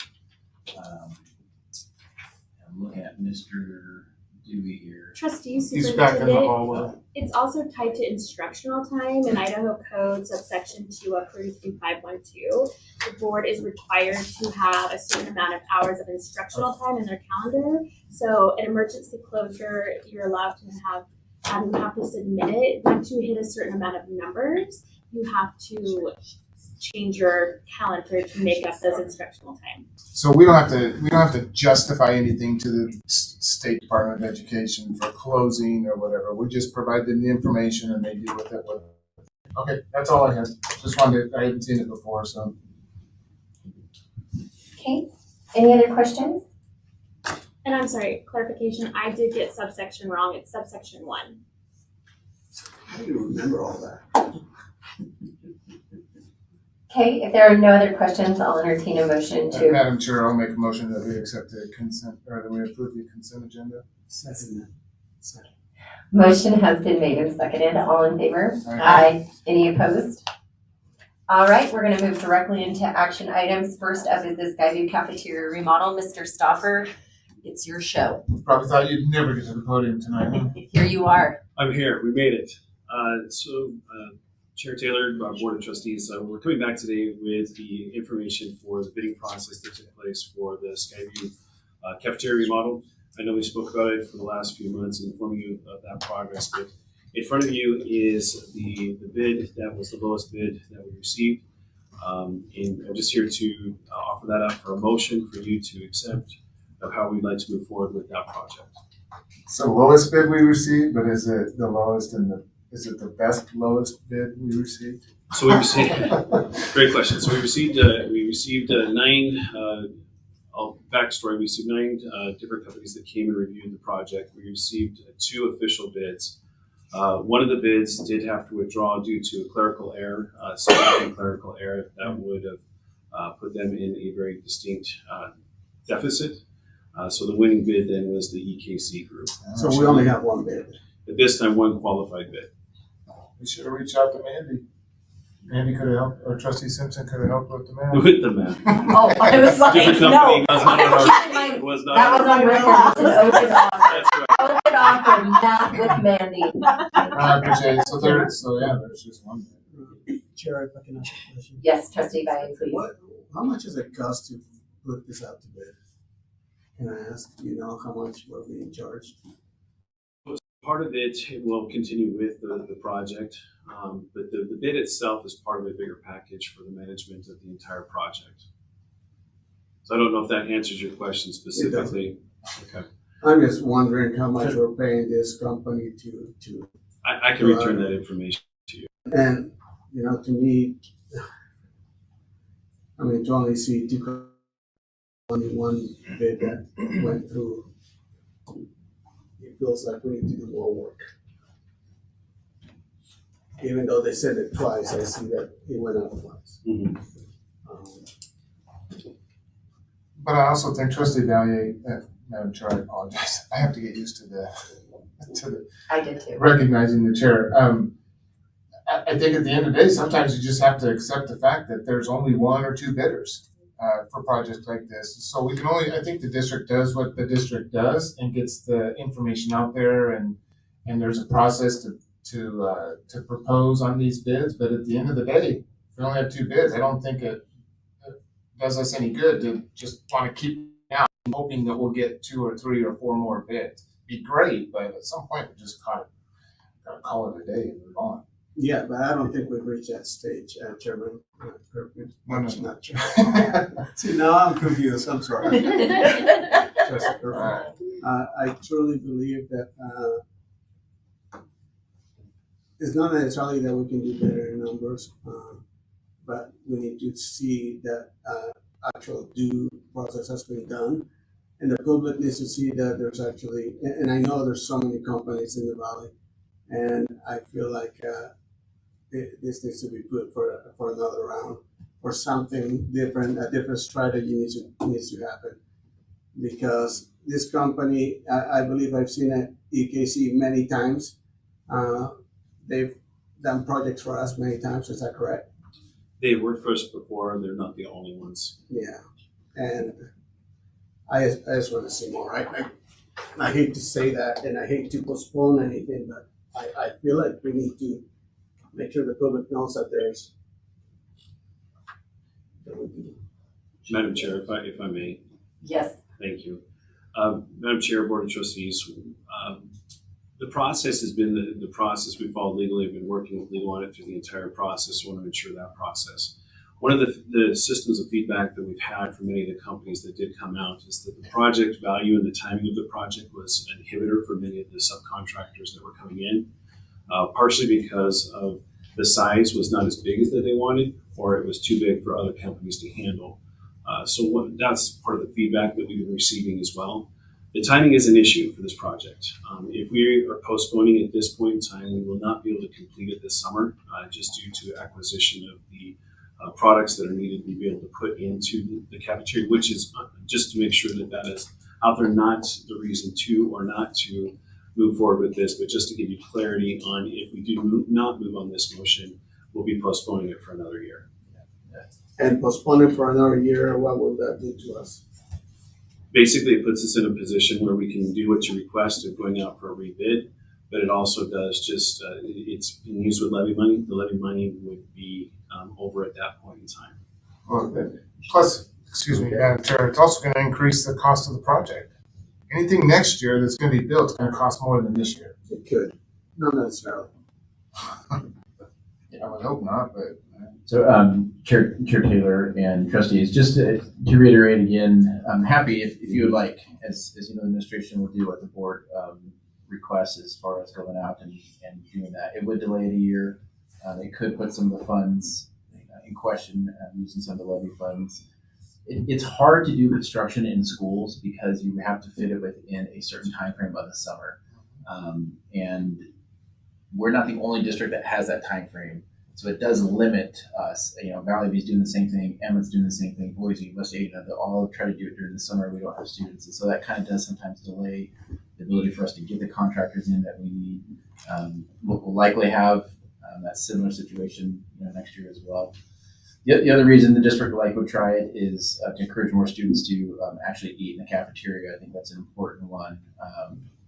That has to do with revenue streams again. I'm happy to explain that a little bit more, but the less students that eat in the cafeteria, the less revenue that the district generates in that. And so this is one of the ideas of maybe trying to create a more unique space for high schools. Many high schools have tried this. I walked to Bishop Kelly High School about a year and a half ago. They had remodeled their cafeteria. They saw a lot of success of kids actually staying on campus more than going out. And if you walk in Skyview's campus, we were just there last week doing the Bond community night. It hasn't been updated in 25 years. It kind of looks that way, and thinking about high school kids, I don't know if I'd want to eat there. So it's just one of those things I think we need to consider, but happy to do whatever the board would like. No, given some of the information you've given, it almost like our hands are a little bit tied, but maybe next time we should consider using more than one company. Works, but I know we always use Design West, right? Is that what we used to do this? In many cases, for the engineered components, we have utilized Design West. Yes. Okay. Is there a problem using other companies, or is that against any type of contract or thing that we sign? I'm just wondering, or does it cost too much money, or I don't know. Typically, what we have found is their pricing has been the best bang for the district's buck. At the same token, they have already the designs for all of those buildings because they designed them originally. So there's some components there that have been really good partners with us. This project actually was started before I came on board, so there's some of that I may not have some of those answers of why they were chosen because I was already I came in after the project was already started. So I don't know if I can go back and try to research that a little bit more, but I'm not exactly sure of that process at that time. Chair Taylor, Trustee Valle, I think that's something we can explore. Design West has been something the district has used partly because that familiarity and the designs, as Mr. Stauffer has mentioned, but we're happy to explore if there's other companies. Yeah, and I don't want to ruin relations either, but at the same time, I think we always need to try to see if we are competitive. Sometimes it means that we're using another company of years, switch or use a couple of companies at the same time or something that we know that we're getting the best bang for. That's just my mentality. Yeah, to do the best for our kids that way. You guys, Mr. Dewey has a comment in the back.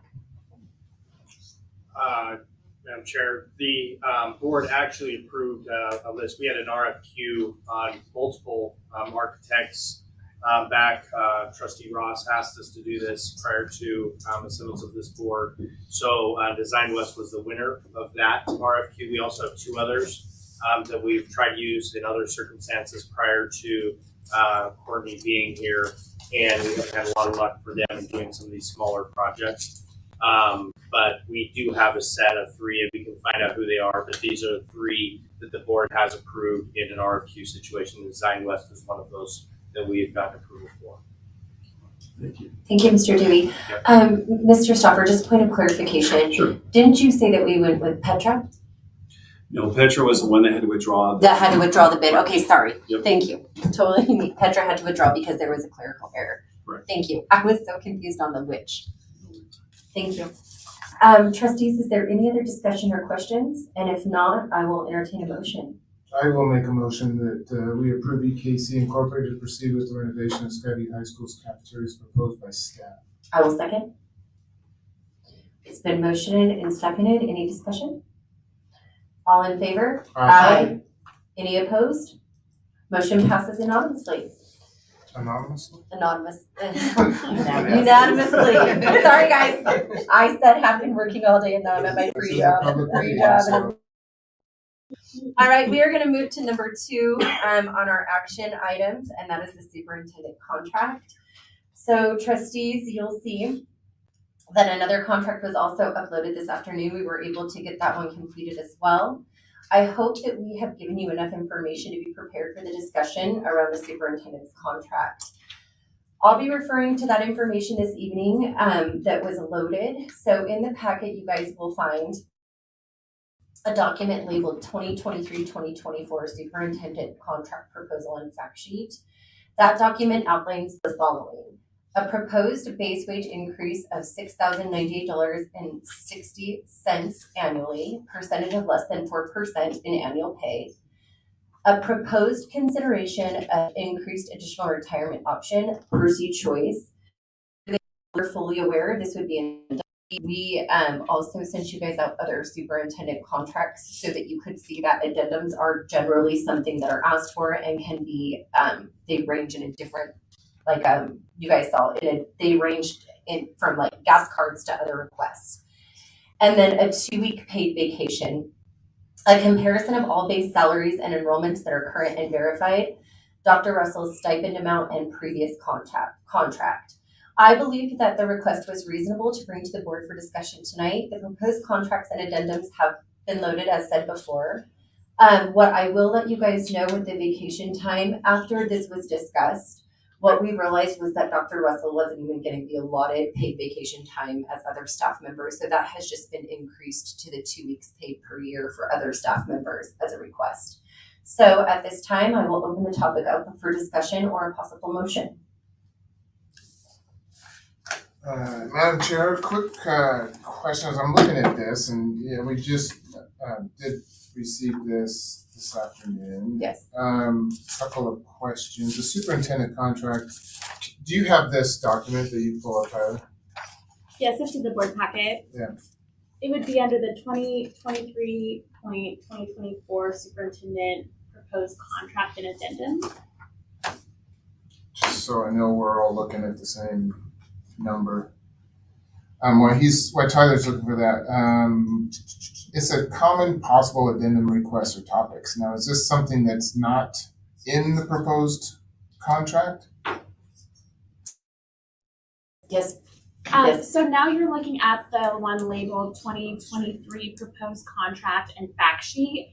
Mm-hmm. That was a list of topics that are on superintendent's addendums throughout the state. So I put those topics, those were emailed out on Friday. The ones that were included were Coeur d'Alene, Emmett, North Gym, Superintendent Keller's contracts that also had addendums. So what we did was we just took topics that they are not required. Addendums can be anything the board chooses to add. Those were just some of the topics that you can add. I just want to make clarification, these are not proposed by. No, those were just showing Okay. that you could add some of those. Did you find it? It's this one. The fact sheet. And it also has the total amount of, that would be the 2023.2024 proposed contract request and fact sheet. It's in the packet as well. Is this what you're looking? Yes, and so that's the verification of the that's enrollment, perfect. the contract. The years were confusing me because it says 22-23, but the title of the document is 23-24. Right. Right. Those, Right. those I'm are on all track the now. contracts Yes. for the superintendent of the 2020, the current school Okay. year, because Correct. not all of them have approved their contracts. Okay, in the year. so the superintendent contracts, let's take West Ada, $210,000 and Why did you take that one? 210 because it has the $1 there. Sure. Is that do we know if that's a fully burdened rate? No, that is only the contractor Okay, rate. so we're talking That about is- just money here, Correct. just a paid check. I did not- the hidden paycheck, the paycheck. Correct. And his addendum was not posted online. Now they are required to be posted online. To find some, so I did email the ones that I could find that were current. And those are just the contract amounts. So on the current proposed contract, that's where, could you scroll down, Tyler? If you go down, that would be that on the contract proposed is that $59,420. That would be that That's the dollar amount. yes of the contract. of the one up above that are the current superintendent contracts. And so the proposed total, if you scroll down just to what's kind of peaking its, so that's the hidden part of, that's the hidden paycheck. That's correct. That's the fully burdened. And sometimes those terms are a little bit more easily understood by folks who don't really look at this stuff all Correct. the time. So in the, I should know this, but in the current contract, is there term life insurance that is provided in the current contract with Dr. Russell? Not in Dr. Russell's current contract. He does not have an addendum currently, correct? Yeah, Chair Taylor, Trustee Kirkman, no, that is not part of the current contract. There is life insurance that you could purchase just like any other employee. Okay. And to that point, I mean, this is a concern, not a concern, it's something that I do want to bring out because when you're looking at Percy, now every state employee, and there are some that are not state employees that are part of Percy. It's a public retirement system in Idaho. The Percy Choice Plan is an elected, it's optional. So as you're looking at these, the taxes, the Percy is mandated. That's going to come out of an individual's paycheck no matter what. And I think it's currently like 7% or something like that. Actually, Trustee Kirkman, no, the Percy Choice is not the one I'm not talking about taken that. out. Hold on. Okay. Hold on. She's at the second one. Yep. She's at I'm the just second talking one. about Percy. Okay. Regular Percy. There is a percentage of every public and individual system of their paycheck comes out as part of this plan. Now, the Percy Choice is an election. So you can take part of your paycheck if you choose and put that into a Percy Choice, which is another investment option vehicle under the Percy umbrella. This is where I have just a little bit of heartburn. So the proposal is that is to provide the district to provide $4,782.60. I know it's based on percentage. In addition to, or as part of, to the Percy Choice. I hope I'm making myself clear. I think that with the salary, if this is approved, of $159,000, that anyone who earns $160,000 could find 3 or 4 or 5 or 6 or however many thousands of dollars and put it in their Percy Choice out of that particular salary, rather than in addition to. I hope that makes sense. Because everybody else doesn't have that option. Everybody else has to either say, I'm going to take this much more money and put it in Percy Choice. It's not just given an extra on top of. So that's my only thought. Trustees, any other comments, questions? Anything else? No, I do appreciate that, this is,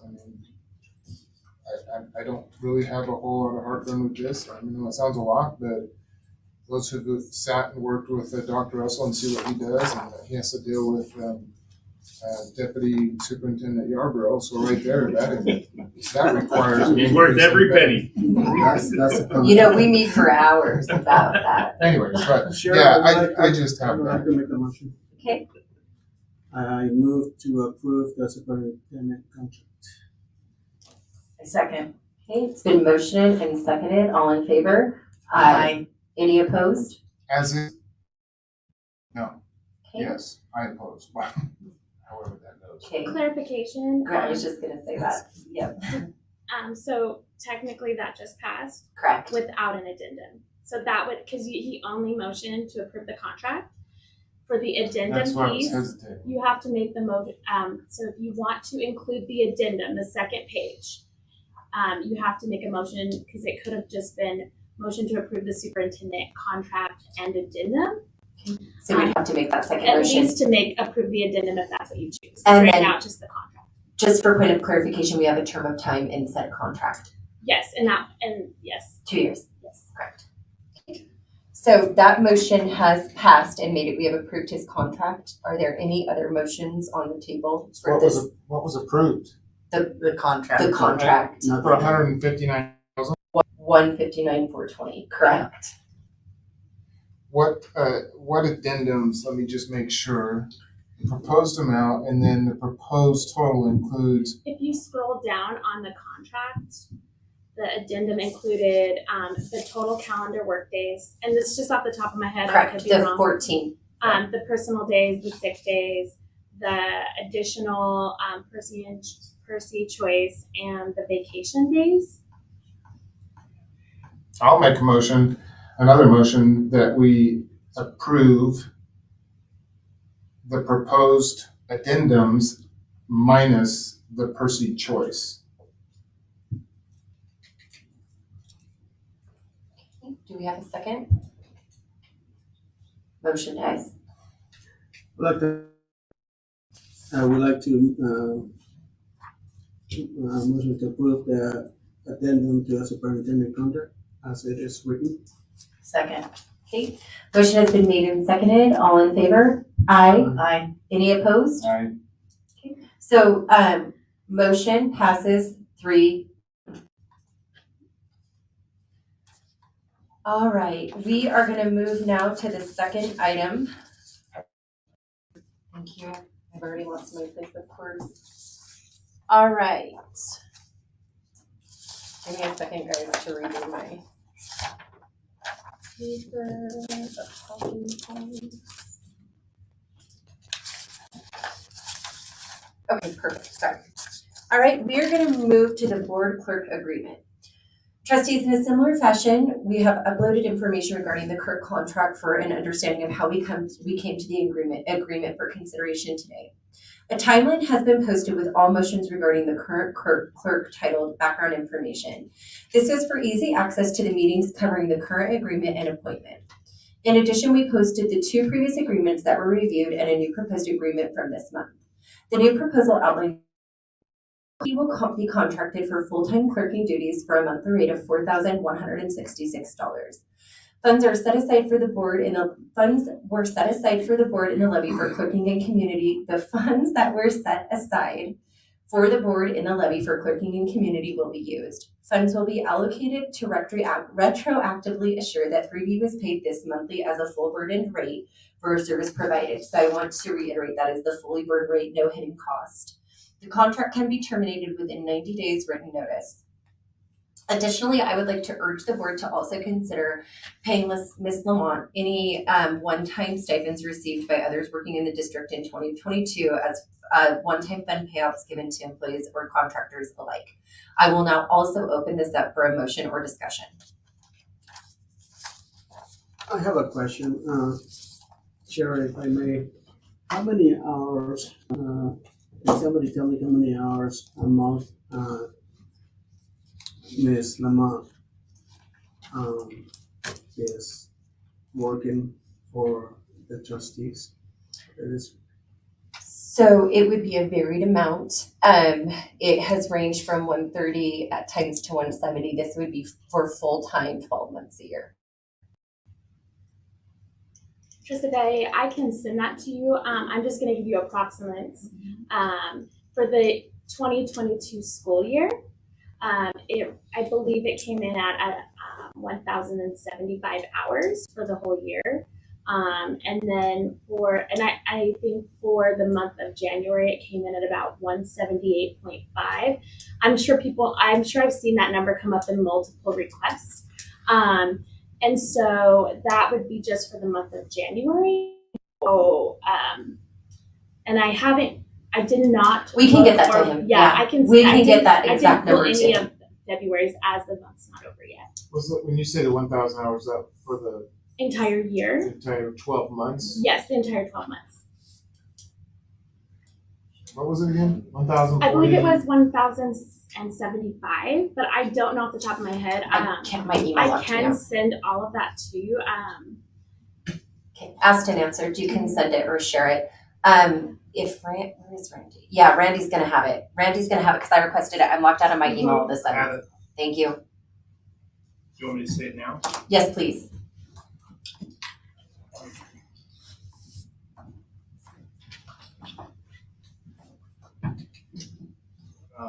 For the calendar year of 2022, total was $1,756 for an average of 146.35. First month being 61.5 hours. Thank you, Mr. Dewey. and then like Chrissy said, 178.5 was January 2020. Okay. Does that answer your question, Trustee Valle? Yes. Thank you. All right, perfect. Any other questions? I appreciate the clarification because 1,045 seems pretty low. Yeah. I will say I've been looking at a lot of numbers today, including and sending them to you guys for the superintendent contract. No, I do, if I can say a few Absolutely. things. There's been a few emails obviously, and I want to make sure that people feel like they're being heard. The main thing that I've seen is that the information given for hours, no, it's not enough to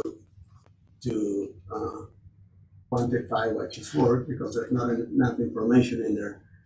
And though I believe and I have seen the value of Ms. Lamont, and I think I have mentioned it in a previous meeting that it is important for that invoice or receipt to be to give the most information possible, so that members of the public citizens can know exactly what we're being billed for. So that to me is really important to happen. Trustee Valle, what exact clarification are you wanting in the billing, just so that I'm fully aware? More than just like references of those times, like what do you mean by that? Like there to me is just a little bit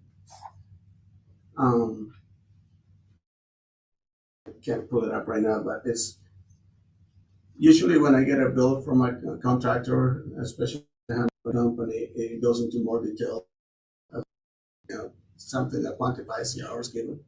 And I believe that that's something that could be done better.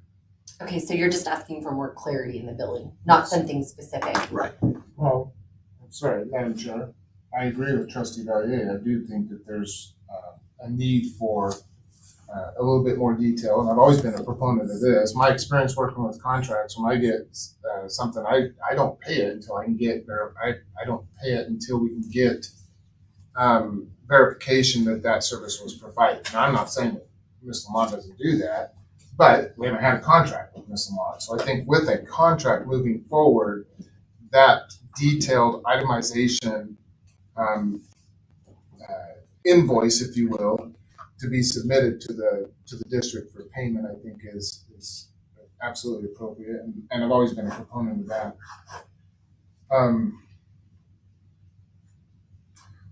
So I don't know, Trustee Gaye, if there was anything else you were gonna. Yes, there's a few things that are, but you can keep going if you want. No, you started.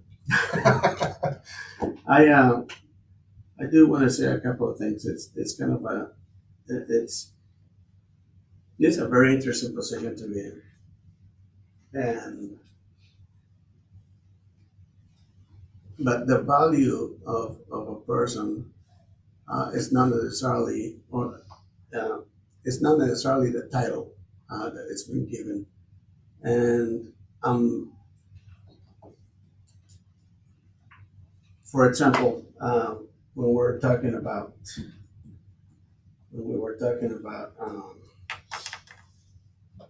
I wrote this down somewhere here. Hold on. The emergency closure thing. Ms. Lamont brought up the section, the code, just like that. And I don't know if you understand. I don't see very many clerks that can do that. Attorneys that can do that. Yeah, or attorneys that can do that. And this happens more often than not in meetings where we have to align ourselves to make sure that we're doing things the right way, according to code. And there's no way I'm going to memorize all of that. That takes a lot of experience. And a regular clerk does not. If we hire somebody just to be a clerk, we're not going to get that experience. To me, this is a little more broad. And I appreciated the comments given, especially the one about trust, because in this one, as I see the mission and the vision of the Nampa School District, I I truly see Ms. Lamont fulfilling that for us, allowing us to take the right measures and walk the right roads and having the right knowledge to help us along that path. And that's what I see. And that's a thing that a lot of people, for some reason, are refusing to see. And that's okay, because everybody can vote or feel whatever, however they want to feel. But I do appreciate the trust given to the trustees to make a decision that will impact the Nampa School District for a very long time. I know that we see the value, and I hope you can see it as well. And if you don't, I hope that the future will allow you to see it. That's all I have to say. Trustee Kirkman, I have that I'd like to share, but would you like to finish your thought before I? I got a few. So Okay. So as trustees, we do receive a lot of emails, and I would like to read the email that plays the loudest in my head when reviewing this contract with Clerk Lamont. What I've noticed is that most people feel like if we don't agree with you, we haven't heard you, and that's just a fallacy in thinking. Just because we don't agree with you doesn't mean that you've been heard. This email makes me feel the most found. It was sent 11 months ago from an old trustee, Mike Fuller. This is an excerpt from that email. I had asked Chrissy to upload it into the board packet. Here's what it says. Boards need clerks that are more than just clerks. Looking back at my experience as a board chair, I realized that having a full-time independent clerk would have saved the board from a lot of headaches and saved the district money by preventing expenditures that I was not aware of. This person not only ensures that the board develops, grows, and stays focused on their task, but also sees that the board work is done with the bounds of law, codes, and policy, of which there are many. The word clerk is misleading. I personally would compare the type of clerk that a board needs to a district level administrator. I can't tell you how many times that we had to compare Chrissy to a district level administrator in conversations that I had with Dr. Russell about the work that she has performed around the district.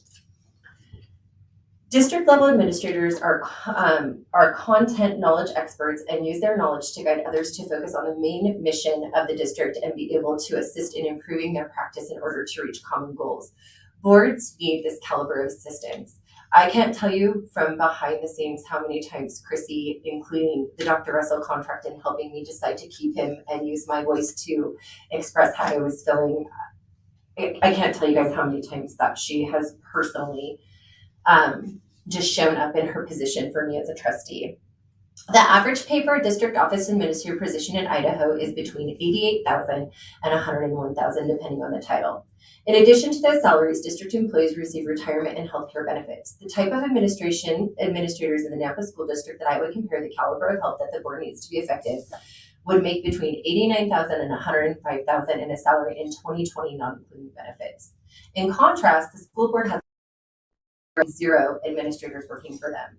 I also cannot tell you how many times in listening to meeting or in constant conversations with our current trustees that it was said that our previous clerk complained that she did not have the time to do the duties needed and actually dreaded the job.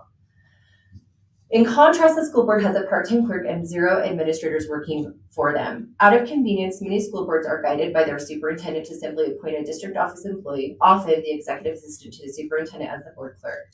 This creates problems. When boards do this, they place the person serving as clerk in the untenable position of serving 2 masters. These masters are not always in agreement due to the fact that the board is the employer and the evaluator of the superintendent. The clerk may feel bonded to and protective of the superintendent due to the closeness of working relationship, and therefore would be likely to provide services and information which would benefit the superintendent and not the board. School boards are responsible to hire a superintendent and then hold that person accountable. This is not a small task, especially for part-time elected officials. It is not a task that they can accomplish alone due to mostly their lack of time and lack of knowledge of the process and procedures needed to complete the task. It requires a specific expertise and knowledge, as well as an ability to see the benefit of differing opinions and to bring those opinions into a focused, singular voice. At a bare minimum, effective school boards need help from an expert administrator to accomplish the following: collaboratively set and monitor non-negotiable instruction and achievement goals and allocate resources to support set goals. Develop as a team with the superintendent in order to focus all energies into the goals and hold the superintendent accountable for those goals. I cannot tell you how many times Chrissy has refocused us to exactly this mission. Establish and maintain a consistent method of communication with internal and external constituents. Hiring an independent person to serve as the board clerk is a protection from a conflict of interest for the board, the superintendent, and the person serving as clerk. The board will have an expert that they can contact whenever needed. Due to the board being volunteers, they do not have regular hours. I am often working on board duties from 11 to 1 a.m. To complete tasks, answer emails and phone calls, provide answers and clarity about agendas. Be a supporter and listener of issues, to be a protector to assure the work the board wants to do falls within the boundaries of the laws, codes, and policies of being a board member. Nampa's unique hiring of a board clerk. These were his thoughts on this. I believe that the new Nampa School Board made a wise decision this January when they decided to hire an independent, knowledgeable, and practical board clerk. Ms. Lamont has the type of experience I am proposing. She has served as a clerk and trained clerks in multiple states. A quick glance at her resume shows that she has the experience and knowledge that is far more comparable to the district level administrators than the board clerk. The proposed contract between the board and Ms. Lamont may place her pay above the average clerks in the state, but below the average salary for a district level administrator. The email goes on. This is how I identify and how I have felt in this position. I feel so undervalued in this position. I cannot tell you how often as a trustee that I am working 40 hours a week to do the due diligence necessary. I was appalled at the misleading online comments regarding this contract. I have never seen so many rumors spur before anything was uploaded today. And I was also disappointed that the superintendent's contract was done in the exact same fashion as the board clerk's and not one comment was made, and it shows complete bias in my opinion. Trustee. Is that it? Oh, all right. So I wanted to address a couple of details because when it comes to contracts, I think that the devil is in the details with contracts. And this goes to a couple of comments that were made earlier. So contractors using equipment provided by the district, that is totally allowable. Contract that's totally allowable. It's a contract is between two entities, people. So if they both agree to it, yes, that's fine. Many contracts that I oversee in my professional work do exactly that. We provide the equipment for that person to do the job that we want them to do in the district. So I have no problem with that whatsoever. Also, as far as supplies, I know there was a comment made about providing the supplies. Again, for us to have the contractor do the work that we want them to do, yes, we do, but we can provide those supplies. Now that would include like paper and copy machine and things like that for district and the position's job. Now, if it's something that maybe, if this contract is approved, that building better boards would have, if they have employees or whatever they got going on, the business end of the supplies that are needed to perform business on their end would be provided by them. That's not something that the district would pay for. That's totally allowable in a contract and pretty typical too. What is the current average salary for a teacher in Nampa? There's a skill. Do we have that off the top of our head? I don't know. Trustee or Chair Taylor and Trustee Kirkman. Current average salary, I don't have it off the top of my head. It would be around probably 40,000, 40 in that range. And is that the fully burdened rate or is that base salary? That would just be base salary. I think you would add 20% for. I think we've had this discussion before, and we have looked at it about 55, even with the fully burdened rate. Yeah, and it's more than 20%.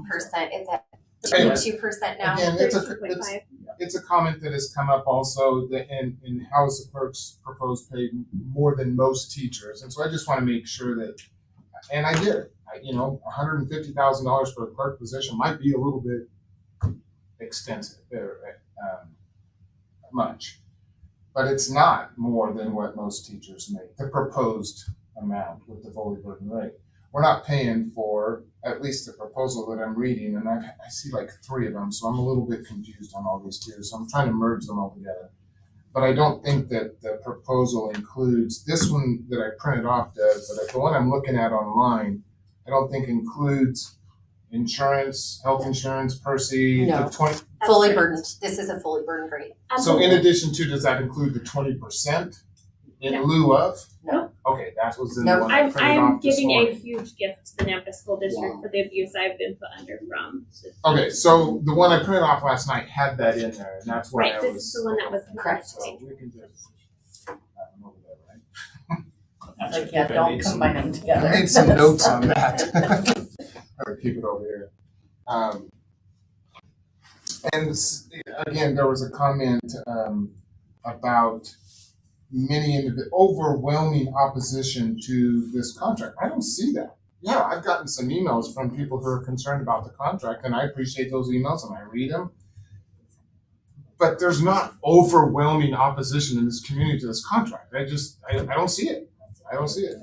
So, and if there is, it hasn't been communicated to me. Here's another thing about fiscal, and I appreciate. I think it was Mr. Brewer that talked about fiscal responsibility. I post on social media very often. When I do, it's usually about my kids.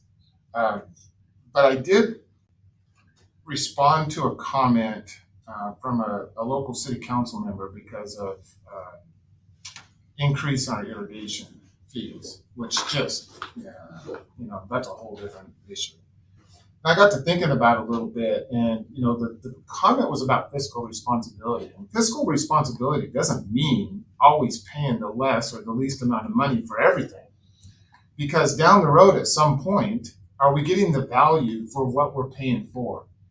And 1,000%, absolutely, I can tell you, with my experience over this last year with Miss Lamont, the value that we paid her over this last year was so undervalued. She does cite verse and chapter and verse of Idaho code when we need it. She can pull up out of memory. She can pull up minutes in meetings. I've asked questions off the fly. There is direction. Our legal counsel reaches out to her and has conversation with her because they trust her input and her opinion and her experience. So there is absolute value there that we are paying for. And to me, that is fiscal responsibility also. It's like the bond. Do we pay less now or do we pay more down the road? Fiscal responsibility to me is that we pay and we take care and we get what we need. It's just like with the irrigation system. It's needed to upgrade the irrigation system. We're going to pay more. Yeah, we might pay more now, but we're going to pay a heck of a lot more down the road. So, fiscal responsibility is not always spending the least amount of money on everything that we can, unless the law requires us to for the lowest bidder. that's a whole different thing. So, I am in complete agreement with having Miss Lamont as our clerk with this contract. I would just like to see, and again, this is just for me, a little bit more detail. I like the itemized invoices. I've always been a fan of itemized invoices, so there's detail in that. That's what attorneys do. They bill by the 10 minutes or 12 minutes. Itemized on the top of that. Are you making notes of this? Or? Yes, I would ask, could that be part of a procedure rather than the agreement? Just because we didn't have that, and that's not absolutely in the agreement with the other contractors. I could do that. I just want to make sure I get it detailed and so it doesn't hold up due to the fact that this has been an ongoing issue that people say we've had so much time. So I could put that in under the invoicing. I just feel like if we change the job description to provide an itemized listing, because of the way that we've written it, anything that we change within the job description 3B would have to provide. So I feel like that could be the way that it could be done. I do have that written already in there. If you go to section, let me just pull it up since I can't see it right now. If you go to the contract, and we are working from the proposal from 2.2023, so February 2023. We are not working from that one. Correct. So if you go to into here, and it does go under. This one has the lieu of person benefit, so that's not the one either. Nope, I don't believe you might not have it printed. I can print it out. It does say under. Okay. I have February 2023 agreement. Okay, so under section 2, the services, the contractor agrees to perform the essential duties and responsibilities as listed in the current clerk of the board job description as approved by the board and state law. What we could do, because it also is in the discretion that the board, we're going to work with the board clerk and the board chair, and including the superintendent, as per Trustee Kip's motion. Right. In I believe that was in January. I don't know what day off the top of my head. Maybe January 27th. Oh, 27th. One day off. Will be used. Will use the job description and information provided by the district to evaluate and ascertain the board's discretionary wants and needs. We can put that section in there to update, and then we'll bring it to the board to approve the job description. That would also help with the detail of time, if you guys would like, and we could put that as a priority. There were a lot more. Sorry, Chair Taylor, just real quick information, the question you asked, unfortunately, Mr. Dewey and Ms. Hamlin got me that it's average teacher salary in the district's $54,324. Fully burdened? No, that's just against salary, you'd have to add 20%. Not fully burdened. Plus not fully burdened. So that's the base salary So add average. another $10,000 to that. So no, So if we want to compare 20% apples to apples. Yeah, typically when we try to budget, it's usually 65 to 70,000. 65 is brand new. What we try to budget now.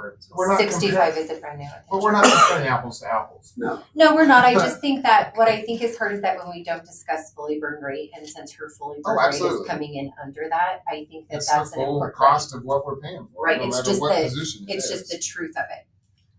I like that though, adding that to the duties and responsibilities, because that might change if this continues after with a new contractor. It might be a different So what I will do process is of I will. submitting.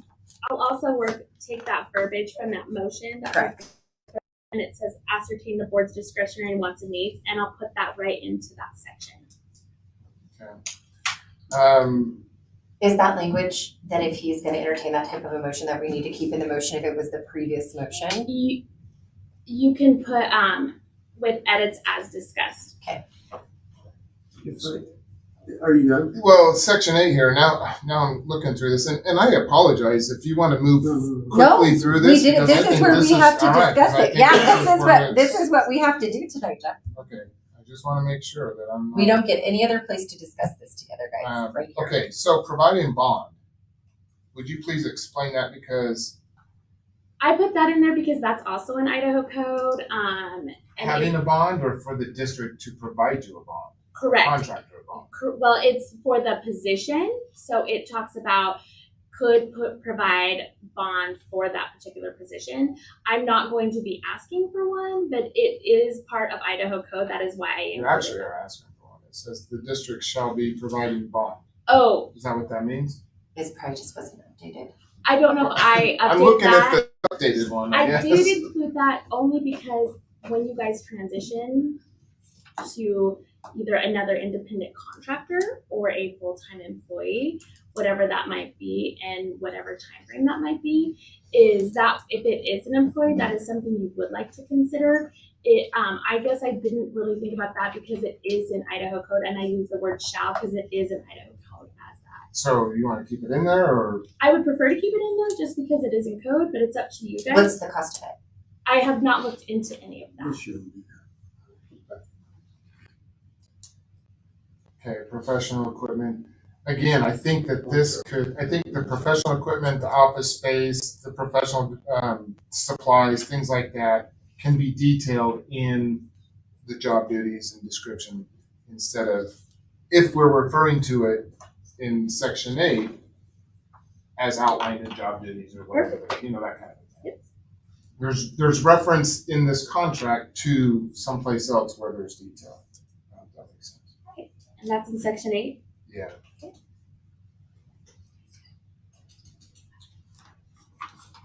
Contractor agrees to their, and again, there's been very few in the audience that have had much time to look at this, so I think this take your time. helps people kind of go through it also. Go ahead, Trustee Valle too. So. Yeah. Go ahead. I'll bide my time You're so and wait. That's okay. Yeah. Now, one of the things that I'm seeing as I've met with people and teachers and ex-teachers is, man, they need to be respected for the work they do. And the pay, a lot of times, the way teachers are paid does not show that. A lot of the benefits do not show that. And that is one of the reasons I decided to be part of the negotiations committee to figure out how best we can serve our teachers. And I'm learning so much about the interconnection between teachers and students and the need for us to be able to have strength in both sides. And I was, I got an email from a nurse that was telling me what her pay was, who works at Lone Star Middle School, and it's low. And you can tell she does this job because she loves kids, but she was concerned about how low her pay was being a nurse as compared to the board clerk who doesn't have any type of licensing but has knowledge. And I cannot help but to feel for that. This email really hit me because it speaks in volumes to what we need to do for our teachers in supporting them and being able to provide tools not only for them to do their jobs, but also for to be able to have the right compensation or bonuses so that they could live. Because some of these wages are not livable wages. And we have to be able to admit that. I mean, even $54,000 is not a livable wage. And I will say I am learning that. And I'm glad that Mandy is there in that because she's also, I learned a lot from her, but I think it's a separate issue that we're gonna have to tackle and address in many different ways. But it does not take from the value that Ms. Lamont and her company bring to us. Thank you. Go for it. My turn. Thank you. Yeah, this is a really hard decision for me, and I did have somebody ask me about this and how I was feeling, and a week or so ago, and I just said, I don't know what this year would have been like, this last year, if we didn't have the expertise of Ms. Lamont guiding us and helping us. It's the first time I experienced, but I've said all along that, being partway through a second term or almost through a full second term does not give you the experience you need to be an amazing board trustee, right? Yes. So there's a lot to this. And I think as we heard the kids speak tonight, that's one of the things, right? Like, there's a lot to figuring out how do we help each and every kid and how do we function as a district to do this. And I think I will always stand on the side of paying folks more in education, and I always have. And if you look at my comments and my voting record, I will always stand on the side of levy more, right? Bond more, because we need more, and we do need more. And I very much value the work and the time. I don't question the hours put in this last year by Ms. Lamont one bit. I know, and I think I don't even know how to quantify the value of the individual just being able for these brand new trustees to be able to pick up the phone and call and being on people's beck and call, honestly, to help answer questions and to navigate through this. And I know if otherwise the questions were left to myself, I wouldn't have the time. I wouldn't have had the time to help this board navigate through that, nor do we want just one perspective. either. But I will say, I have always stood behind, I'm gonna listen to constituents. And I do think we've heard from a good number of people. And I, as a mathematician, I will look at the ratios basically of like what emails are coming in about this and that, to who's standing up and speaking in the meetings that we've had. And so I will not be in support of this contract, but it is not because I don't support the work and appreciate the work that Ms. Lamont has done. It is for, I'm listening to the constituents, I'm listening to what they're saying about the message that it sends to employees. And then I hope, at the end of the day, how this board votes is what is important and what matters, and we'll move forward from there. But I want to be clear, that's why this is really hard, because I want to give everybody a raise. I wish I could be Oprah Winfrey and everybody gets a dollar and a raise. Look under your seat. And look under your seat. And especially when I know the work that folks are doing is valued, and it is good work, and it is helpful, and it's helpful to kids.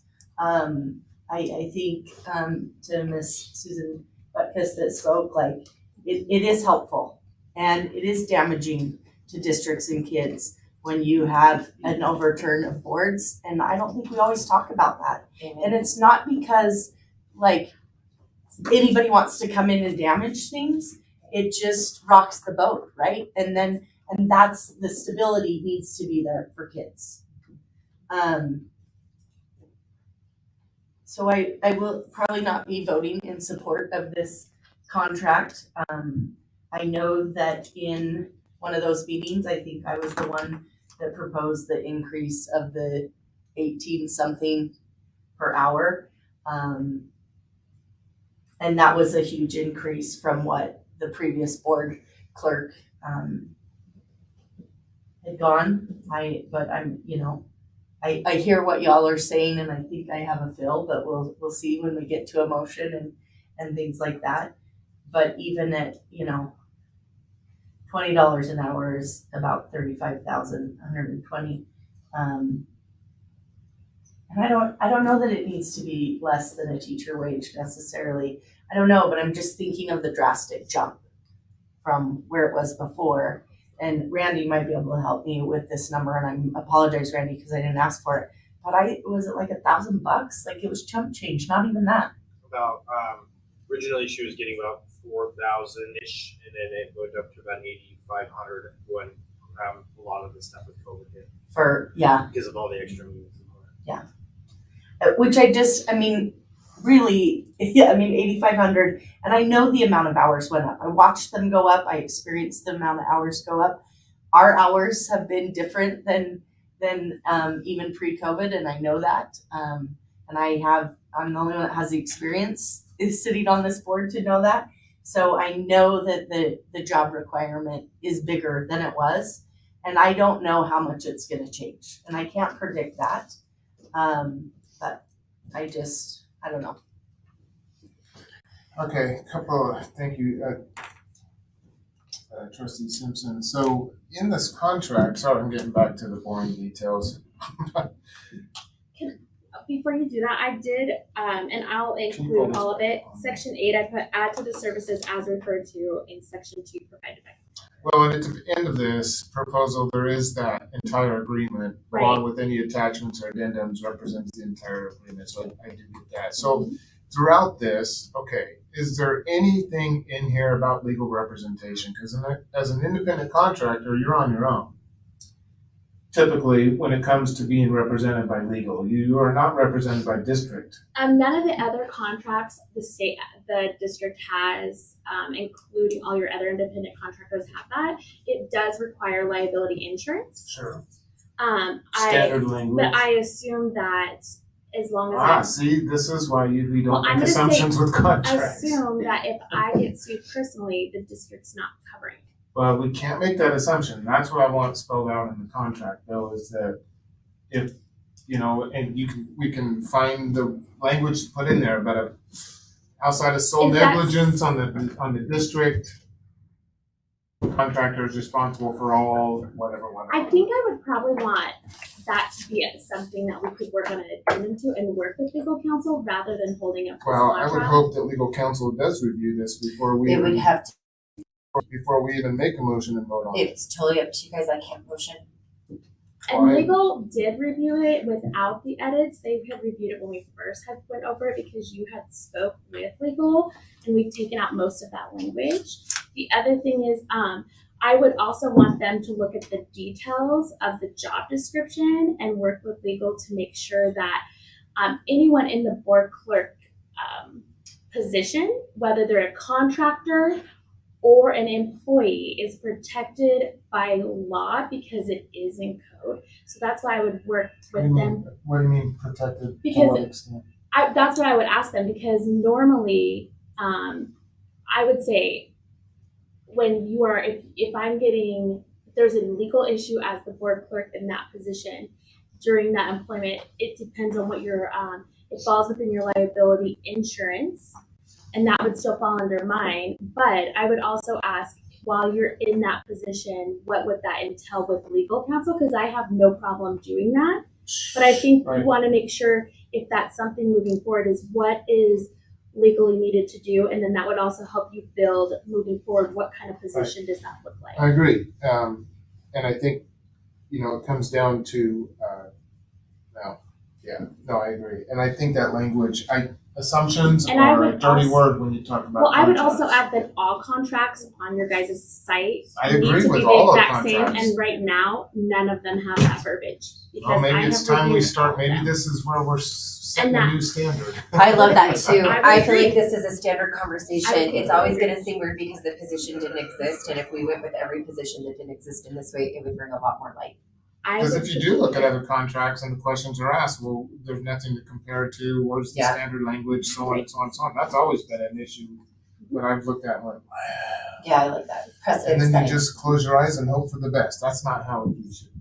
Anyways, so discussion for a better time, but I do want, I would like to see something a little bit more detailed as far as responsibility, legal representation if needed.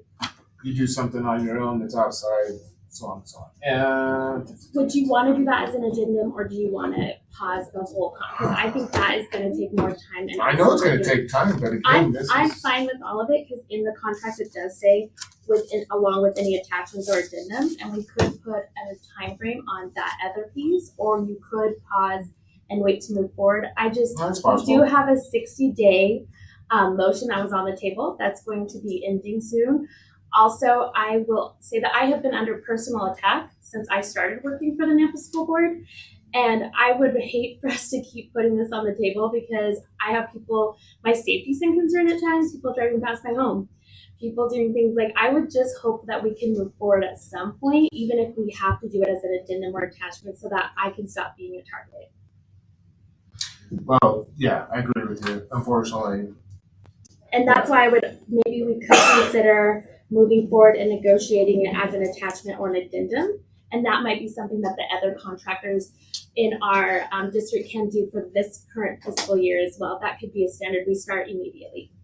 Yeah, I do believe that we need all contracts, doesn't matter what contracts. You could even do something pending legal review. Sure. Also, in this one that I'm looking at the February 2023. Where's the proposed amount? Am I missing that? It's at the very top. You go up to. You're blind. You're blind if you're missing If you go up to the I very. told you I'm not good at math. If you go up to the very top, it's in section 3, 4,166 per month contracted price for the NSD. I was Board looking Clerk for an Services. annual thing. That's kind of. No, I actually, because we didn't do even as, I think that was the other thing that we discussed. I put that as that would be a fully burden rate to compare it to the superintendent's, even though that's only going to compare to mine.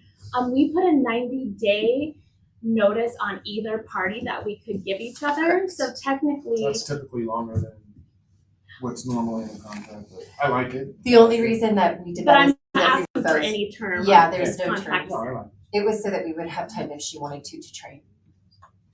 That 4166 comes out to just a hair over 49,000, 49,900. and there was 50,000 that was allotted by the previous board out of the.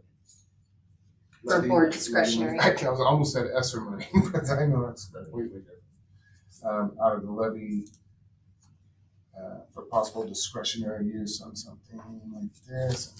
I'm looking through. Outside of adding those addendums, I think there's certainly value.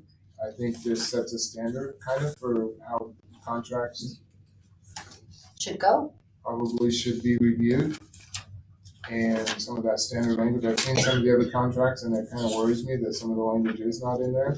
And assumptions are made, it's kind of a gentleman's agreement, and that's not a way to do business in today's world. Outside of that, I think all of my gotta go on this.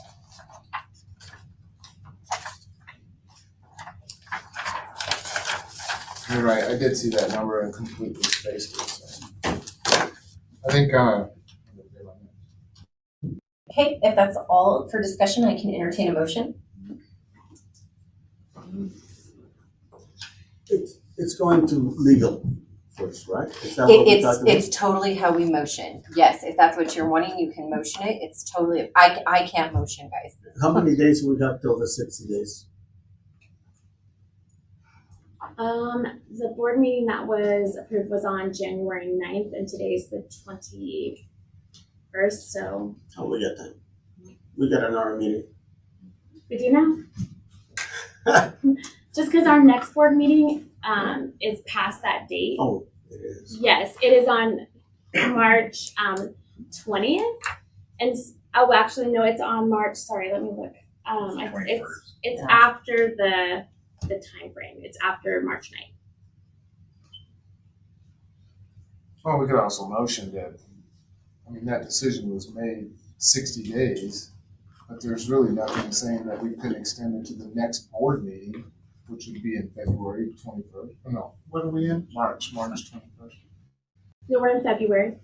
If you guys want to do that, can you just be really specific with that? Because I'm with Chrissy. I don't want to keep dragging this out. So let's be really specific about what those needs are. If that's Well, I agree, but if the next regular board meeting falls within a week outside that 60 days, and instead of having another special meeting, I would prefer just to wait the extra week. And if legal says something in it that just doesn't look right for some reason, but you say You could do, well, they had looked at it prior. We did take out a lot of the verbiage. You could, I am not making the decision, but if you choose to move forward, you could say, let me make a legal stab review. at this motion. So just to move things along here. So I am going to make a motion that we approve this proposal as written with pending our legal review, discussion about addendums, including the detailed invoicing. You get all this? The detailed invoicing and submitting of the invoices for payment, and proposed changes. and proposed changes that were on record and As edits discussed. as discussed in this meeting. That's my motion. I second. Does that work for what we're trying to do? Because I hated our last motion. The one on January, for what? The one last year. Yeah. Yeah. Well, now, taking into consideration the 60 days from the last month. No, I'm talking about when I know, I'm I just just want to thinking- make sure that it's like when we did the prorate on the wage, it was just, in my opinion, it was just a motion that didn't serve well later on when we were going to negotiating, because then we have to break and really renegotiate to undo the No, motion. this has already been. Yeah, this has no, been- that's what yeah, I'm saying. I that's just my want to motion. make sure, yeah, but I just want to make sure that it's, So my buttoned motion, up. my motion is to accept the proposal the contract as proposed, pending legal review, the edits discussed today, which includes invoices and any other edits and suggestions that we provided. And it was seconded. okay. That's what's on the table. Do you have all of that, Chrissy? Okay. Motion has been made and seconded. All in favor? Aye. Any opposed? Aye. Okay. Motion carries. 3-1. All right, guys, we are going to move right down the agenda into the information items and reports. We're going to start with the bidding for custodial services. Dr. Russell and Mr. Stauffer, you are back up. Chair Taylor, we have Mr. Stauffer here to share some information around our custodial services and just kind of give us a little update of where we're at. Chair Taylor, Board of Trustees, just to give you some information, this last semester I've spent weekly opportunities with ABM, visiting buildings, looking through their quality of work, talking about the contract, and really looking at that contract from a different lens. The contract itself is about 10 years old. It has been renewed 5 years ago, and that's where we're at right now, up for renewal. With that, we have seen some great things. One, we can say is 100% staffed. That is a huge accomplishment. I don't think there's too many organizations that can say that, but they are currently 100% staffed. So they've done some great work on amazing. that. Some of the work that you did as a board as well to help offset that and help them has borne fruit, and they are now at a place where many of us aspire to be as far as fully staffed. With that, we've also seen, we've had and implemented monthly surveys with our principals and also surveys with our staff to see how the work is being completed. We've seen that consistently grow in their rankings. Those rankings are now from a 3 to a 5. They're about a 3.7% over, a 3.7 overall, which is again a great increase over the last semester from where we began. What's the 1 to 5? Likert scale is basically. So we've seen some improvements, and I think collectively as a district we have appreciated those improvements, and I think there's some things that some work that still needs to be completed and accomplished. Again, one of my concerns is the contract language itself is very old.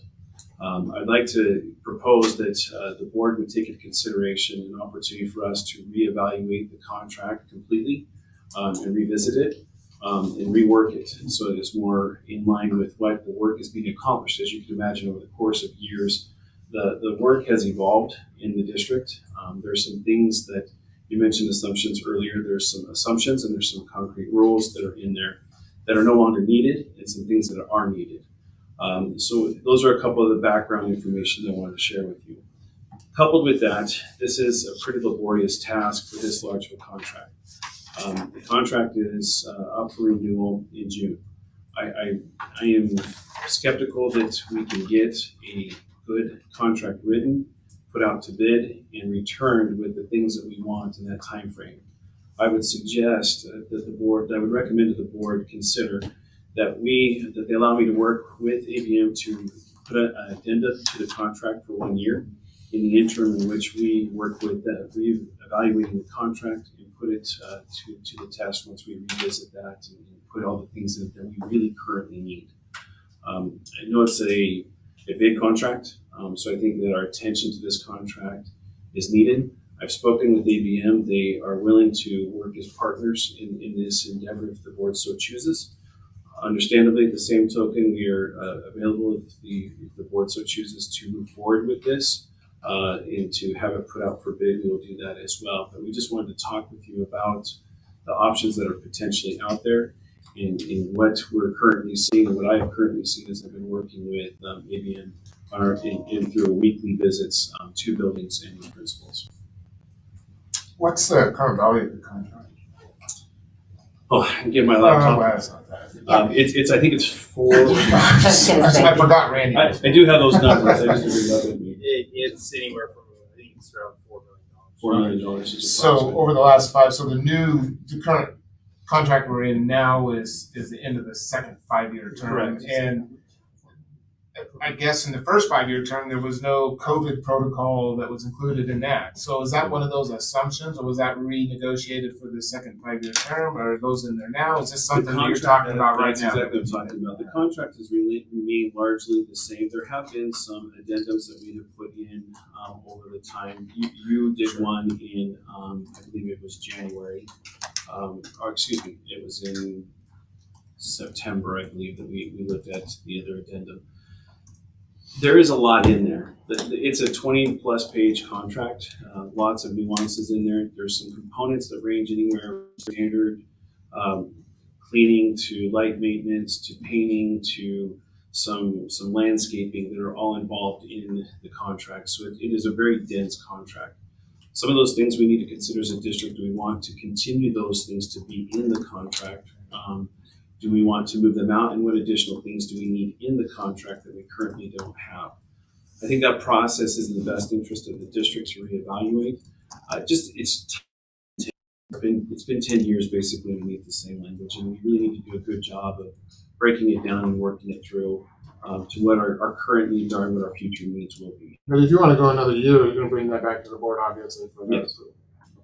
And that's what we're asking for permission to work that out with ABM at this point in time, and getting your thoughts on this process. If that is something that the board would like to entertain, I can bring it back a memo next month with a motion along those lines. But and because of the vastness of the contract, we wanted to make sure that you were incorporated in this process and heard what we had been doing in the interim and is preparing for this time. So there's no decision on the board's part at this point. No, he's just bringing it forward, yeah, but Go talk. yeah, and Go talk. Mr. Stoffer, I think that you are you just crushed this position.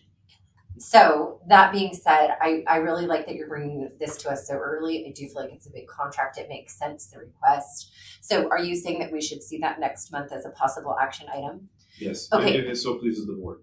I love this. So what I want to make clear right now is that we're being given this information so that if we have questions between now and the next 30 days, it would be really great if we reached out to Mr. Stauffer about the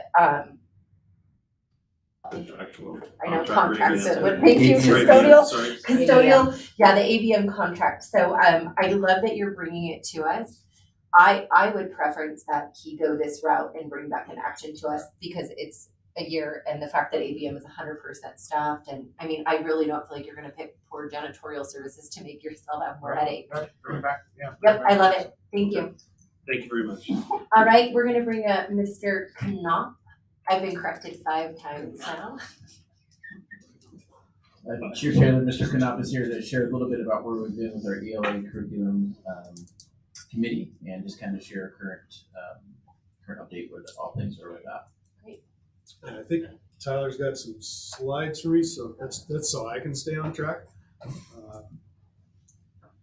So wanted to start with, we've had some seeking of clarity and understanding in regards to the pre-committee portion of our procedure. So I just wanted to bring that up and kind of go over that one more time, just so everybody's on as much the same page as possible. The thinking behind some of the work we wanted to do in pre-committee was giving our committee the ability to be really focused on quality products and go as deep into those resources as possible. We wanted to avoid the education option. We'll talk about the mile wide and inch deep. I mean, we cover a whole lot of stuff, and then when we're done, no one's really sure what we just covered. But we covered it, right? So we didn't want the committee to have so many resources and stuff in front of them that we get lost in the weeds and we don't have a good understanding of the product that's in front of them. We also understood that for the first time, we were going to have a committee that was at least be half, if not a little more than half, of non-educators, meaning that their day job was not school, meaning we could not get them a substitute teacher and come be part of the committee, that we had to hold these night. So we were thinking, the fewer the meetings, the more efficient, targeted the meetings, the better, and a shorter window of time. So 4 to 6 weeks, pretty good chunk of time for a committee of this size, and meetings in the 2 to 2.5 hour range was our hope. Just a side note there, we fell short of our 100% attendance goal for every meeting after the first meeting. So out of the 3 meetings we've had so far, only 1 meeting has actually had 100% attendance. That was a lofty goal. And well, it was, but I think that for a committee taking this task on, we want that. Yeah. Because when you create gaps of background knowledge, either through exposure or conversation, when it's time to come to a decision, we're on different pages. So can I have some detail on it? Because this always fascinates me. We get so many people interested. They want to be part of whatever curriculum, so they have their input. And then you're right. First meeting, 100%. Second meeting, 70. Yeah. Do people who don't show up at the next meeting, do they provide reasons? We have not seeked them. It would be interesting as to why. I don't know if that's... The old teacher in me would probably want to seek, right, and ask where were you yesterday, but as just someone that's kind of overseeing the process of this committee, we have not seen that. I mean, they are volunteering their time, and life does get busy. And I appreciate your understanding and appreciative of that too. And we knew, especially with this committee that was 12. That's a big ask to get 12 adults who have busy lives. So how many are not coming? We have attendance rosters, and we can share that with you. It's not massive, but we're not 100%. So what are you? And remember. I don't have off the top of my head, Marco. I cannot tell you exactly. 4, 5? No, 2. Oh, that's it. 2 indoor. Okay. Not decimating, but still not the 100% we're shooting for. Did you have another question for me? Yes, Trustee Simpson has a question. I just wondered with the new,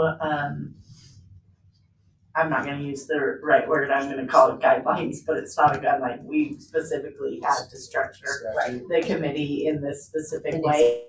Is attendance an issue? This was one thing I worried about with the committee of so many people, that attendance might very well be an issue, but do we know what happens if you just have to power through and keep working to get there, or? That's the approach we're taking right now. Okay.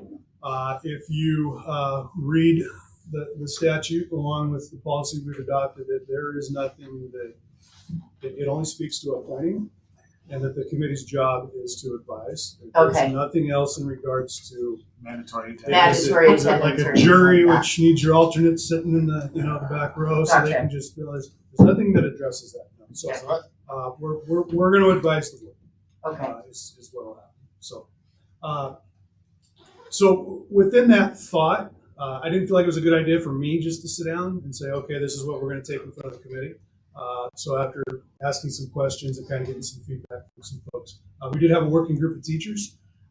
They built a rubric, a lens that was based off of literacy. I have attached actually a reading for those of you that want to increase your literacy knowledge around the reading rope. That'll give you just a little bit of an idea that they were really just honed in on the literacy components of these programs.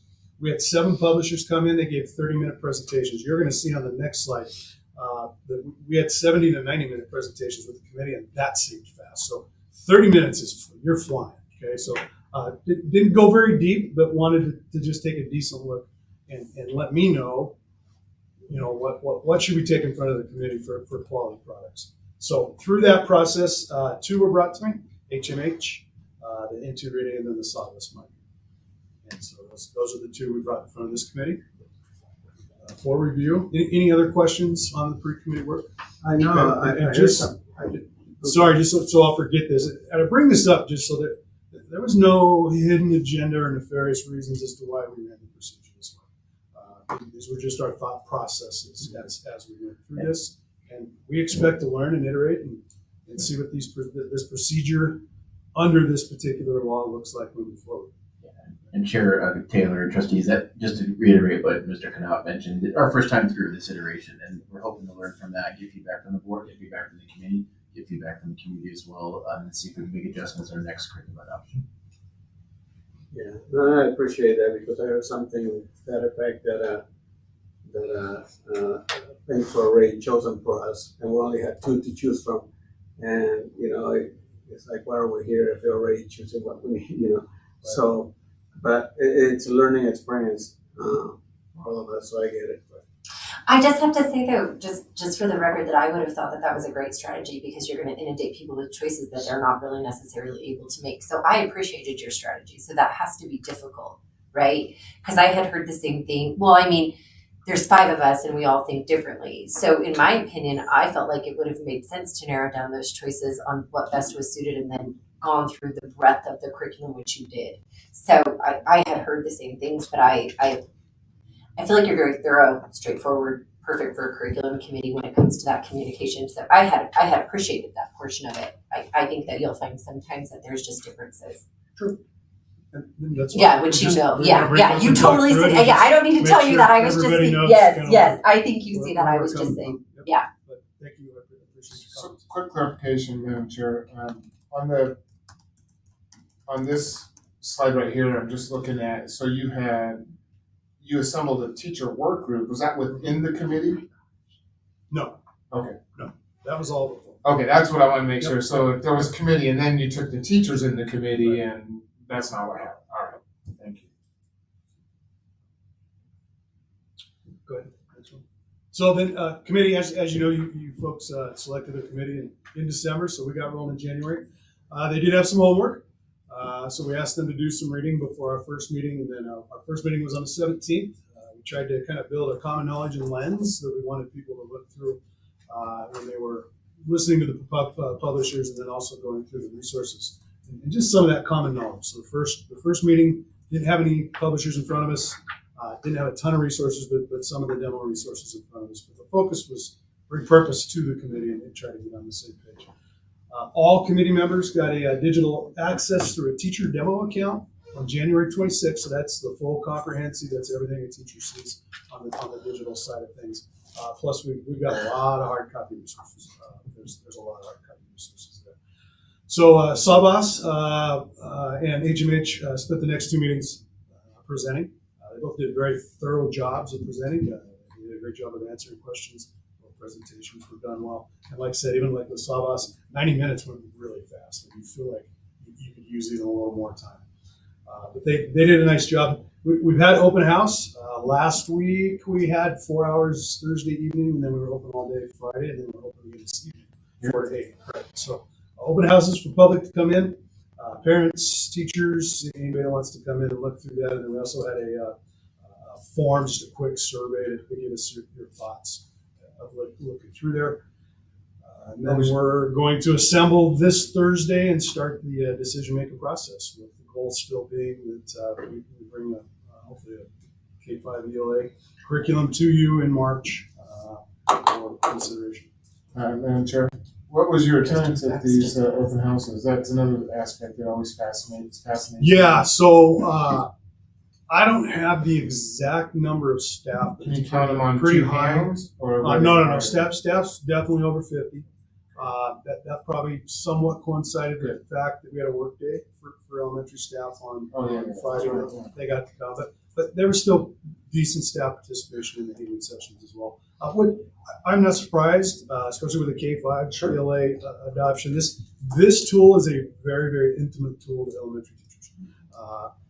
They will live in this thing for 4 to 5 hours a day, and another 4 to 5 hours a night. And they spend a lot of time in this tool. So not surprised that we've had a lot of feedback coming from staff. Community participation before I came to the board meeting was 3. So a couple parents. Over the total? Total, yep. So unless a few rolled in before then. And then it's been on the website, we've broadcast on Facebook, we've hit Parent Square twice. We're trying to get the word out and want people to come in and take a look. Well, you are getting the word out. You're not trying, you're doing. We can't make parents come. I can't physically drag them. Yeah. There's a good amount of feedback though. From that staff, parent community group. Okay. We'll be able to share the committee to take into consideration. Great. When that comes to the board on March 20th, it would be, I think, helpful. And we've talked about this before and now that we have Tyler in this role, that can count those number of hits on that website when they're looking at these. There's a reason behind this, and because people want to know, and then when we give them that opportunity to know what's being presented to teach their kids, nothing, crickets. So that's why I'm interested in seeing how much, whether it's unique hits. I think maybe if you could do unique hits and then maybe just total hits or something like that. Anyways, I think that's.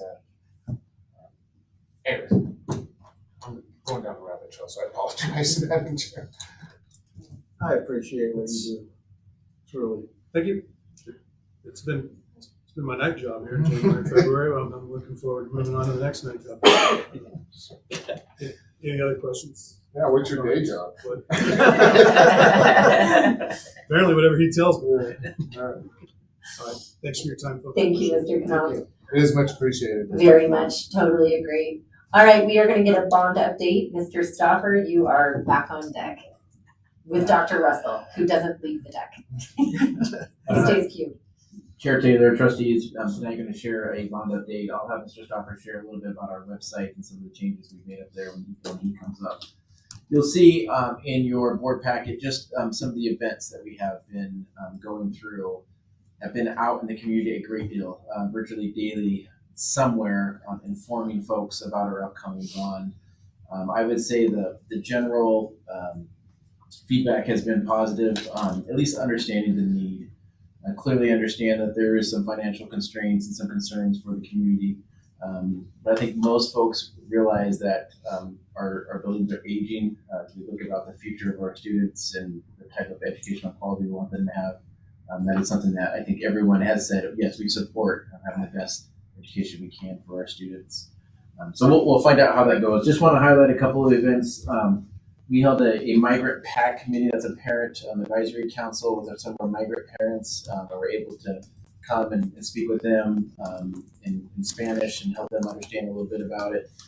That was a good success. We held our 2 community nights at Nampa High and Skyview. Not as well as attended as I would have loved, but again, had those opportunities for the public to come out and see and try to advertise those as much as possible. The folks that did come did appreciate them. We also had the Camden County Assessor who was there. Really want to thank Mr. Brian Stender and his staff for just taking that time out of their day to, well, evening for that matter, and come in and just being a part of that. That was great for them to support the district in that way.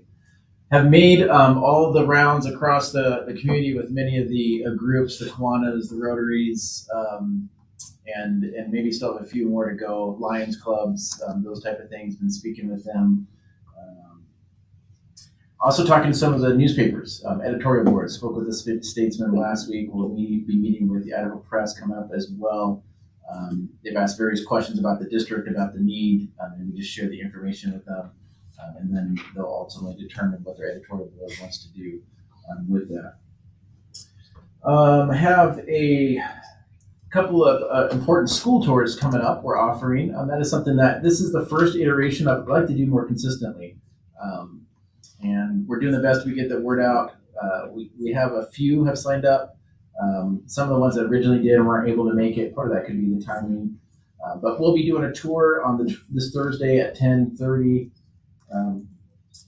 10 and at 1.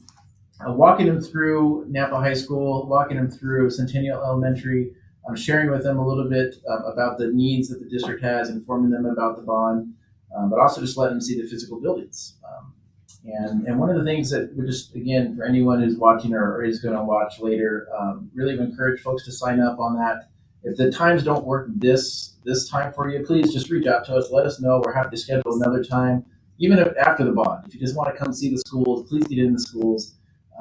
There is many positive things going on. I'll talk about that a little bit in our superintendent's report. But I also want to reiterate, I think it's important, the need to go to Nampa High and Centennial Elementary to see the needs around the safety of those schools. We haven't mentioned that a whole lot, but there is a strong safety need for us to have more security, and it's hard to do around 11 buildings. And when you walk the Nampa High campus, you can kind of see that. When you go to Centennial Elementary, with the open concept that it has, the lack of doors, we just heard about some of the difficulty students you have. That's hard when you have that kind of open concept with it. And so I would encourage the community to go out and see that. Those buildings, they have some needs that you just can't remodel or fix with kind of where they currently are right now. So with that, also would like to share, we have some flyers and brochures. The mailer is about to go out. I'm looking at Mr. Stoffer. I think it's heading out on Wednesday this week. So we'll be hitting the mailers, 26,000 mailers, I believe, Mr. Stoffer. 24,000 mailers will go out to all the registered voters' homes. So that encompasses 46,000 registered voters in our boundaries. So we'll have that out. But Mr. Stoffer, would you like just to share a little bit around the website updates and just some of the Q&As, some of the things we've added to it real quickly? Sure, thank you. But first, before I do that, I think Dr. Russell missed our favorite visit regarding the bond, which was the senior center. It was fantastic. We learned that we need to return on Pork Chop Day, but that would be the highest attended. But we had a great time. We had some wonderful conversations. We got to meet some really amazing people and just have some conversations with them. definitely a fun activity. Probably was my favorite. In all honesty, my favorite. Man, bonding. I'm so proud of your guys' work on this and taking it seriously to get out there when there's so little that we can really do other than give you permission to do it. You guys are just running with it and taking it so seriously. And they were so welcome to have us. They were. Like they were just salt of the earth. I mean, they really were. I said to Mr. Yarborough and Mr. Stoffer, like, we just need to come back. Just sit down and talk with them. Just for no reason at all. Yeah, just no back. reason. Just One of the to things sit they and have mentioned is, conversation. they tend to see people around elections and bonds, and that kind of was a little knife in my heart, like, oh, that's what I'm here for, But it made me realize after sitting there that, this is something we just need to do for our community. Those folks really are themselves here. Thank you for that little tangent. But now regarding our website, as you know that we have been working on this for a period of time, trying to redesign and create a website that would be more interactive for our constituents base, more productive for us as employees in the district as well. One of our focuses as we started collecting data on the needs for the website was focused on the style that we wanted to invest in. One of the things that we have found through this process is that our community interfaces with our website 70% of the time through their phones. And so the design, one of our particular components of the design was really to make it more accessible on our mobile phones, because that's where our families are going. That in the other 20%, believe it or not, people are also using their smart TVs to access it. So looking at all that data, we started to build a platform of how we wanted the website to look. So today we have a first draft, not necessarily a first draft for you to see. We have some pages that are also actionable that we can move through. This is the landing page of the new website. There is a video that will begin and interact. This is one that we have currently of all of our schools. We will change this throughout, but this is just showing people our schools. One of the cool things that we enjoy about this is at top, you'll notice quick and easy links to the bulk of everything that we need. And when you hit those links, even though we still have quite a few menus that we're working through, it's a much cleaner version, and you are able to find and see a little bit better the links and what they're correlated to. As you scroll down the screen, the next part, there's some work that we're still working on. This is not the final product. You'll notice that the 4 dots will actually be more centered and spaced out. We actually have another one that we'll be introducing there as well. But these are quick links that will get people to some of the hot pages that are most sought after. So we looked at our website and found out what are the top 10 most visited pages. And we wanted to make those the most accessible right off of our front page for our parents. Also, sharing information. What are some cool data facts that we can show about our district in a quick and easy and appealing manner? This is, again, our first component. We've talked a little bit more about introducing our CTE certificates that we have, that our students have obtained, incorporating that as well as the dual credit classes that have been taken. So a quick snapshot for people landing on our page that they can see this data quickly and easily. The next layer is, again, why choose NSD from both a parent perspective and from a future employee perspective. That video on the left will be another one that we will move in and out with different subjects as we compile them. We know that our social media is a huge component to it. So we linked, again, there's some visual things we're going to work on this particular one for our desktop version. The Facebook, Instagram, and Parent Square are our top 3 used. Twitter is gaining, believe it or not. Our Twitter account is actually growing quite a bit right now. But those 3 accounts, you can access any of our posts and our past posts in one quick and easy manner. And also will help parents know where they need to go if they want to follow us on those pages as well. We move into really quickly our strategic vision. There's ability to roll through that quickly, and again, the graphics will go with it. And then comes up the other high anticipated components, calendar and upcoming events. Those are 2 separate items in this website. In the previous website, they were the same. We've separated them out. One, the calendar is just what it is. It's just a calendar, but we can also highlight events that are coming up and that will be in the upcoming events that we want to do a particular highlight and draw attention to that event. That can be done here in this website on the right-hand side as well. Our quick links, this again is the top 10 links that parents have been choosing. We'll show you just a couple quickly. The first one is school calendar. You know, that one's always a hot topic, but it is one of our most frequented websites. This would be the new version of what it looks like. Again, really quick access to PDFs that are easy and printable if parents want to. Also, they can save them to their phones. Just a quick and easy place for them to get information. Also, our translation is here on this page. At the very top of this page, the whole page can be translated into multiple languages as well. So just going to ask that. You'll have a drop down to be able to choose that. Some of those features are currently in our website right now, but we'll just have that easier and more accessible for our constituent base. One is we'll jump to our district mission and vision just to kind of give you another idea of a different view that it looks like. We've spent some time really looking at our color palette and making sure that it's easy to see, and we have the information that again is sought after. I'm going to have, our high school page is another one, that just the information looking for the data. Again, you can look through fairly quickly. We've incorporated the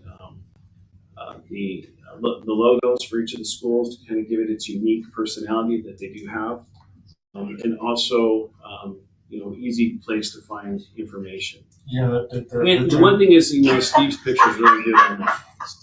Looks good, Steve, it's a little bit older picture. We're updating those.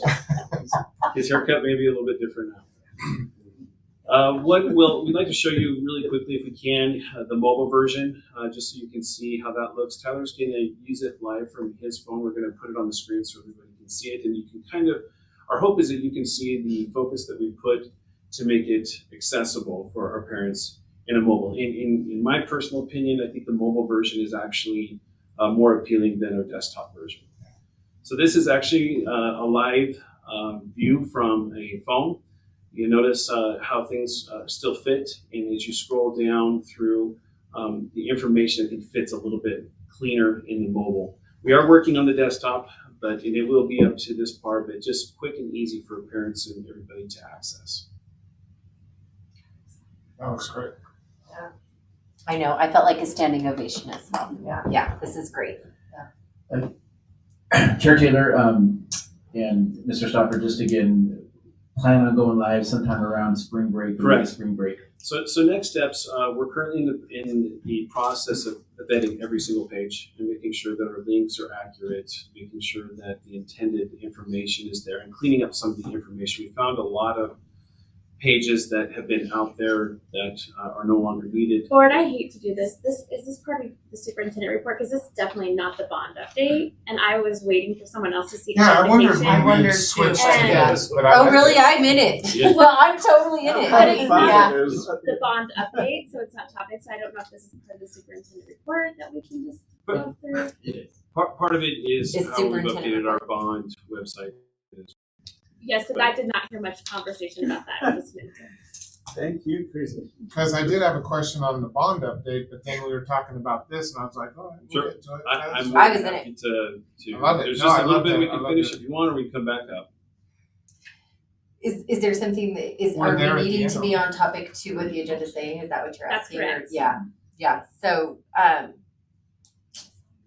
gosh, how many more minutes? Yeah, I think we're at the end. We're saw very the- saw close the to mobile finishing. last This part up if you so want to indulge us. The last part is to tell you our timeline. Yep. So our current timeline is to finish with the review of each one of the sites, making sure that we're being efficient with how many sites that we are, or pages that we're taking people to. Our goal is to have it go live the week of spring break. We will need to take down our current website in order to update this one. It will take about a week, so we've chosen to do that over spring break. So our site will go down for the week that when we return, the new shiny Cadillac hopefully will be up. And what you want to finish by saying is that all the work on the bond helped you get here. It So absolutely- we're wrapping it with the bond I think update. what we really learned from this is by looking at how people are consuming information. Yes. It helped us to put better bond information out for individuals to access. We're starting to see that the bond page is rising up, at least the landing page for the bond. We're able to access and see the information on who's accessing which subpage. We're seeing the highest right now is just our general information. The calculator is next. And after that, the FAQs. And from there, it kind of diminishes greatly after those 3 pages. But we are seeing that access go up. I think the ability for us to create a cleaner and easier accessible website is facilitating some of those pieces as well. They're able to see a clear and concise methodology to how we are putting out information. I really appreciate this. It goes right along, Chairman or Madam Chair, it goes right along with our direction to the staff to, for lack of a better term, clean up the website. Love it. I do have a quick question on the bond, and maybe this is something going to FAQs. We did get an email about, there's House Bill 58, I think it's 58, about what happens if that passes. And so maybe just an explanation in response to that question that, are we still going to run a bond in March if that passes, whether it's a whole governor's signature and the July 1st thing and all that. So maybe that's just a response, because it was a very valid question, especially with House Bill 58 there. And you're copied on that question. It's from Ms. Goodman. Yep, definitely.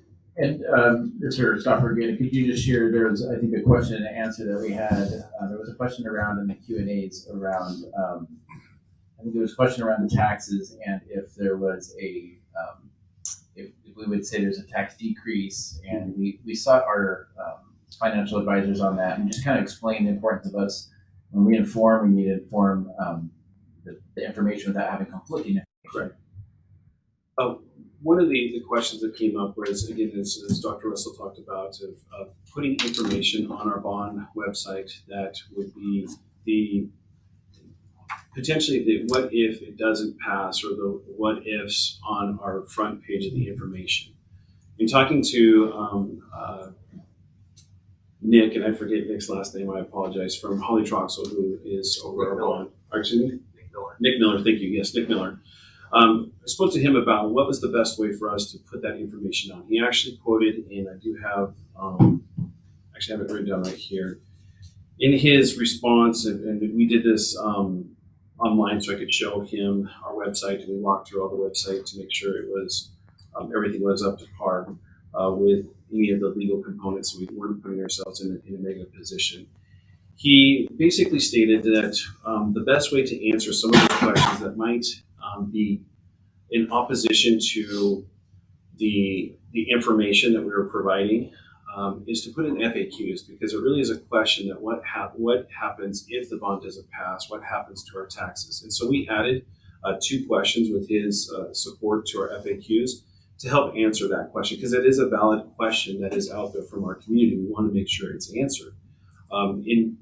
Which we appreciate. Yeah, I think it goes back to we want to answer questions. We want those questions. Those are great questions for us to be sharing the information with our public on.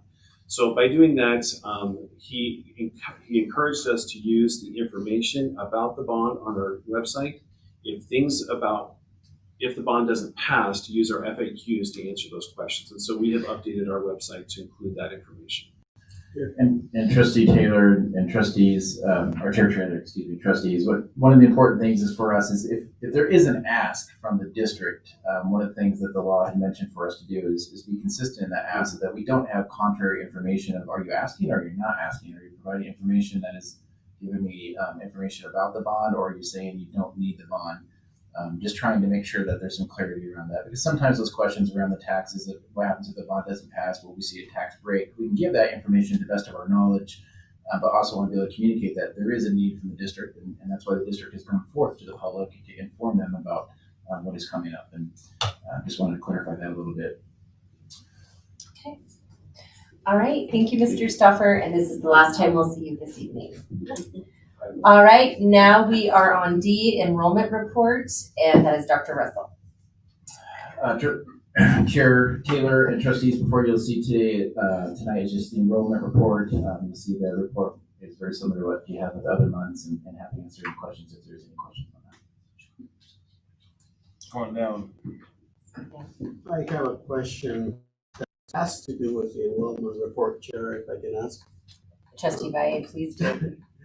but it's not necessarily a question about their enrollment. It has to do with a comment that was said by the Laurie, I think, when she spoke. She said Nampa's losing too many staff, which to me, if that's the case, and we have all these students in place, so are we losing too many staff? Chair Taylor, trustees, Trustee Valle, great question. And I've shared this before when we were talking about some of our staffing issues early in the school year. We did not see anything that was abnormal from any other previous year or anything that was abnormal from other school districts. Have we lost staff? Yes, we have lost staff. Has other districts lost staff? Yes. Are we seeing a mass exodus? I would say no, we are not. Especially as I talk with other school districts. It is difficult to hire right now. It's difficult across the country. I shared a little bit earlier when I went to that conference in December. Now, that does not mean that there's things that we can't do, and I really appreciate the comments from the association, and I'll talk about that second, our report, the superintendent's report. But to answer your question, I don't believe there's anything that's showing that we had a mass exodus. Okay, does that conclude, Dr. Russell, your update? For the enrollment report, Trustee Chair Taylor, yes. And Mr. Dewey, for the final time tonight, we are going to ask you to take the podium. I'm sure Courtney would like to come and take my thunder if he wants. No? No? He feels like a parade pony. He He's up really there does. so much, yes. All right, are there any questions on where we're at right now? I will say we're getting a little bit better final numbers with where we are so far. We are still about 4 or 5 units lower. The other part that hits us, remember, it's not just the unit count, but it also is the average teacher salary that hits us the most, and that is also lower. Right now, I'm projecting about a $1.7 million revenue decline under what we've said. Now, on the flip side, the reason our average salary is down is because we have a lot of teachers who are getting paid less. So remember, in our structure, our lower level are closest to the career ladder, our higher level are farther away. So when we estimate how much we want, what kind of people are here, and what kind of teachers are going to stay, we try to take an estimate of where all that is, and our estimates were a little high than what we're paying our teachers. So not only are we going to have less in revenue, but we also have less in expense. It kind of nets each other out. So it's not the end of the world, but it does sound scary when you say $1.7 million decline in revenue, right? But it also shows, and to answer Trustee Valle, it also shows that people that we're keeping, we might have replaced, but we're also getting somebody of less experience coming in, which helps us financially, because obviously I love somebody closer to the career ladder, but educationally, I don't know if that's the best thing for us. So I don't make those rules. I just look at it financially and say I'd like to have a cheaper person. That's your job. That's my job. Yeah. Yes. Other than that, we're closely monitoring the legislature. Every day I hear something new. I'm sure Dr. Russell might be talking about some of that stuff today in his report, but if it's not, there's more to come on that. And could dramatically change the way we look at things. And so I won't know anything. I'm not scheduled to even look at our budget until the 10th of March. That's if they get through everything on time. And JFAC was already a month behind just because of all the other stuff internally they were trying to do. So it's going to be a tough one for us, but I think with some of the stuff we're hearing, we might be okay. But I mean, until we see it, I mean, there's some crazy stuff out there already. So we'll go there when we get there. Trustees, any questions for Mr. Dewey? Thank you, Mr. Dewey. Really quick before we go back to Greg, I do want to let everybody know somehow I logged out of my computer and my password kicked me out. So in case anybody wants to know, I was fidgeting on my computer because I had to reset it. I just don't want that to be a comment later on, so it's all cleared up. And I was trying to text to get her some help. And we were having a little yeah. side talking because Betty was trying to save me because my computer went completely dark. Yeah, I use the calculator on my phone. And I did pick my nose. Okay, right. We're just telling you all of it now before this. Okay, and It was important to let you guys know what was going on, but I am luckily back in without Tyler as assistant, so you can thank me later. All right, we're gonna move to F, superintendent update. Report. Chair Taylor, trustees, just want to share some things around the superintendent report. But before I do that, I do want to thank the board for giving this trustee the need to be a superintendent and approving the contract. That means a great deal.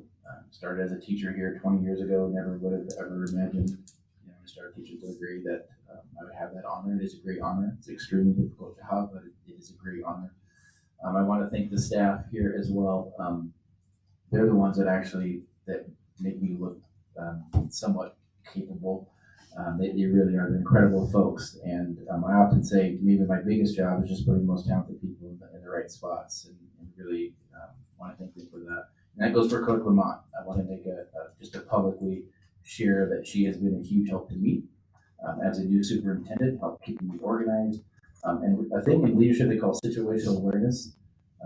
It's hard to explain what that is. It's been very valuable for me. It's not an easy time to be board members, to be superintendents, to be in education. It's got many challenges coming up. And I will share about some of those challenges coming up because we do have many challenges as a district coming up. First of all, I'd like to start though with our IRI. We did get some winter data back from our IRI, and I'd like to bring that up on the screen and just kind of share initially where we came back on that. We did see some growth with our students, which is very encouraging. Really some excellent growth in our kindergartens. Really proud of that. First grade, second grade, some good growth there. Third grade was a little concerning. You see the flat line. We didn't drop.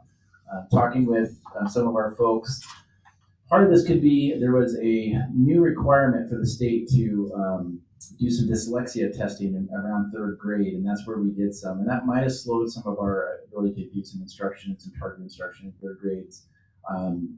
Again, being an old third grade teacher, it is a little bit more difficult to move those students, but I would expect us to move some percentage points around that. But overall, we are making progress in our reading. I'm really proud of that. Would like to see more, and that was again halfway through the year, and so encouraging these next couple of months. I think the key to that is consistency and just being consistent. There's not a lot of magic that needs to happen other than solid instruction and consistent instruction with kids and kids being in school, and that's what we've had this year. So it's been nice to see that. The next slide is just shows a comparison between this fall and where we were last fall. This is comparing two different cohorts. Again, you'll see this fall our students were growing. The cohort in third grade, like I mentioned, because that flat line, we did see that growth. It was a little bit behind from where the third grade group was last year. But other than that, you see a really good growth. Look at first grade compared to this year, compared to last year.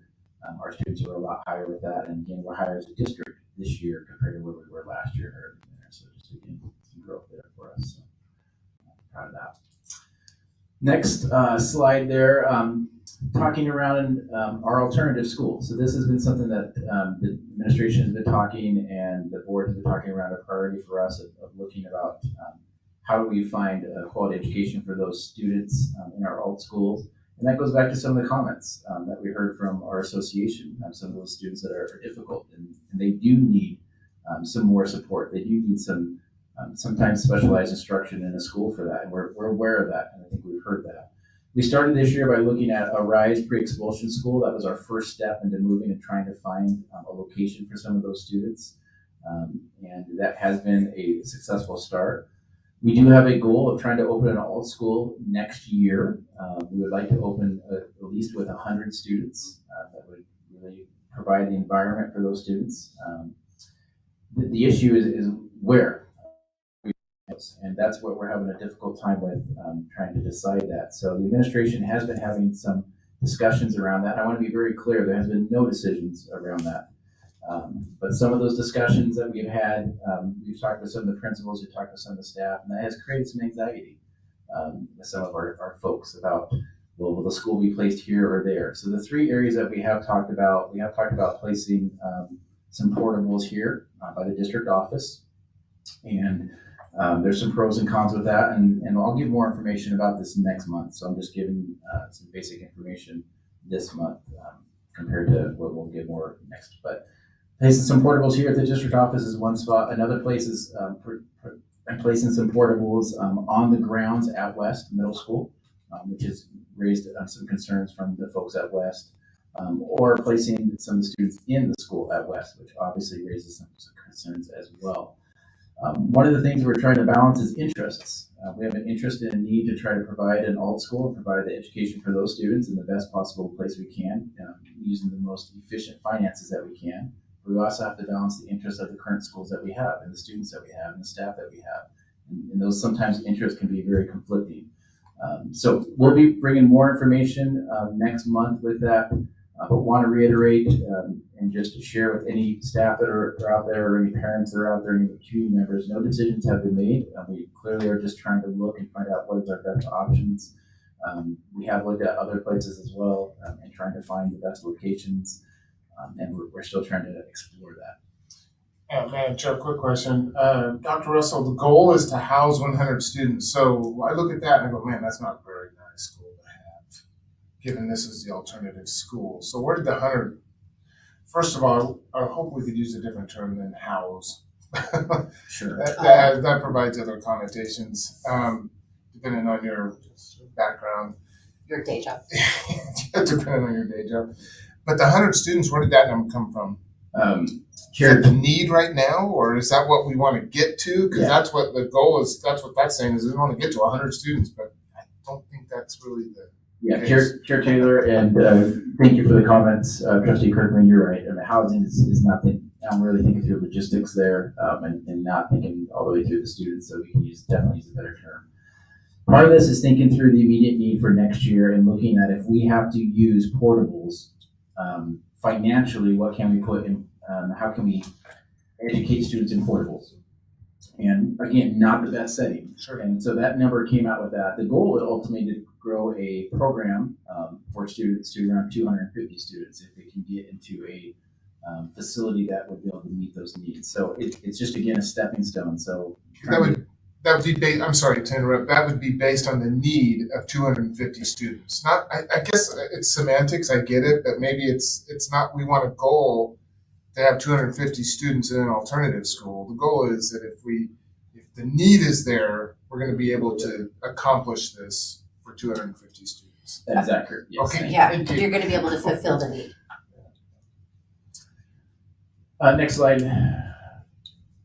Tyler, if you would. And I think to take that a step further, I think that we're hearing that the need is rising. Sure. Yeah. Totally get that. I just wanted to know. Yeah, we know. Yeah, we know that. Yes.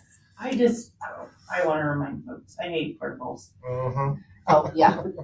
They're not safe for any of our kids. We're actually trying to get them on so we don't have to have portables. Yeah. So yeah, no, it's okay. But yes, no. Sorry. Yes. Yes. Sorry, Dr. Russell. Chair Taylor and Trustee Simpson agreed. It's not an ideal situation. And this will open up, I kind of hinted that we have many difficult decisions coming up. One of those is talking around our boundaries and utilizing our facilities to the most efficiency that we can. Our facilities report mentioned some of the utilization of some of our buildings, and some right now are at 50%, some are at 100%. You don't want to be at 100%, you don't want to be at 50%, you want to at least be above 75% in that range.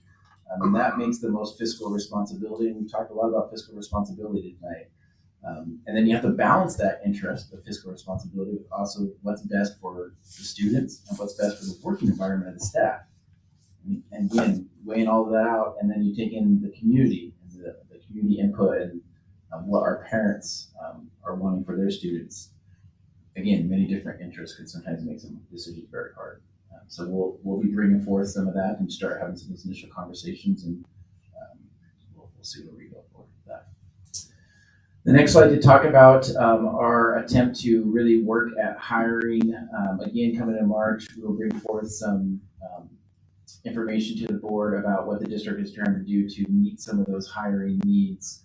We're hiring differently now, sooner. We've changed some of our application processes, but we're also having our first ever job fair that we're going to have here at the Civic Center on Saturday, March 11th from 10 to 2. We're going to be broadcasting it out, trying just to share some of the open positions and really highlight the district and allow folks from all over to be able to We were looking at getting some billboards, even those placed in Ada County as well, here locally to try to advertise that. I think there's an example of one coming up. So I think this is one of our first attempts at trying to do something like this. And again, one of the recommendations that we heard back in December when we went to that conference to kind of talk around how to hire in today's job market.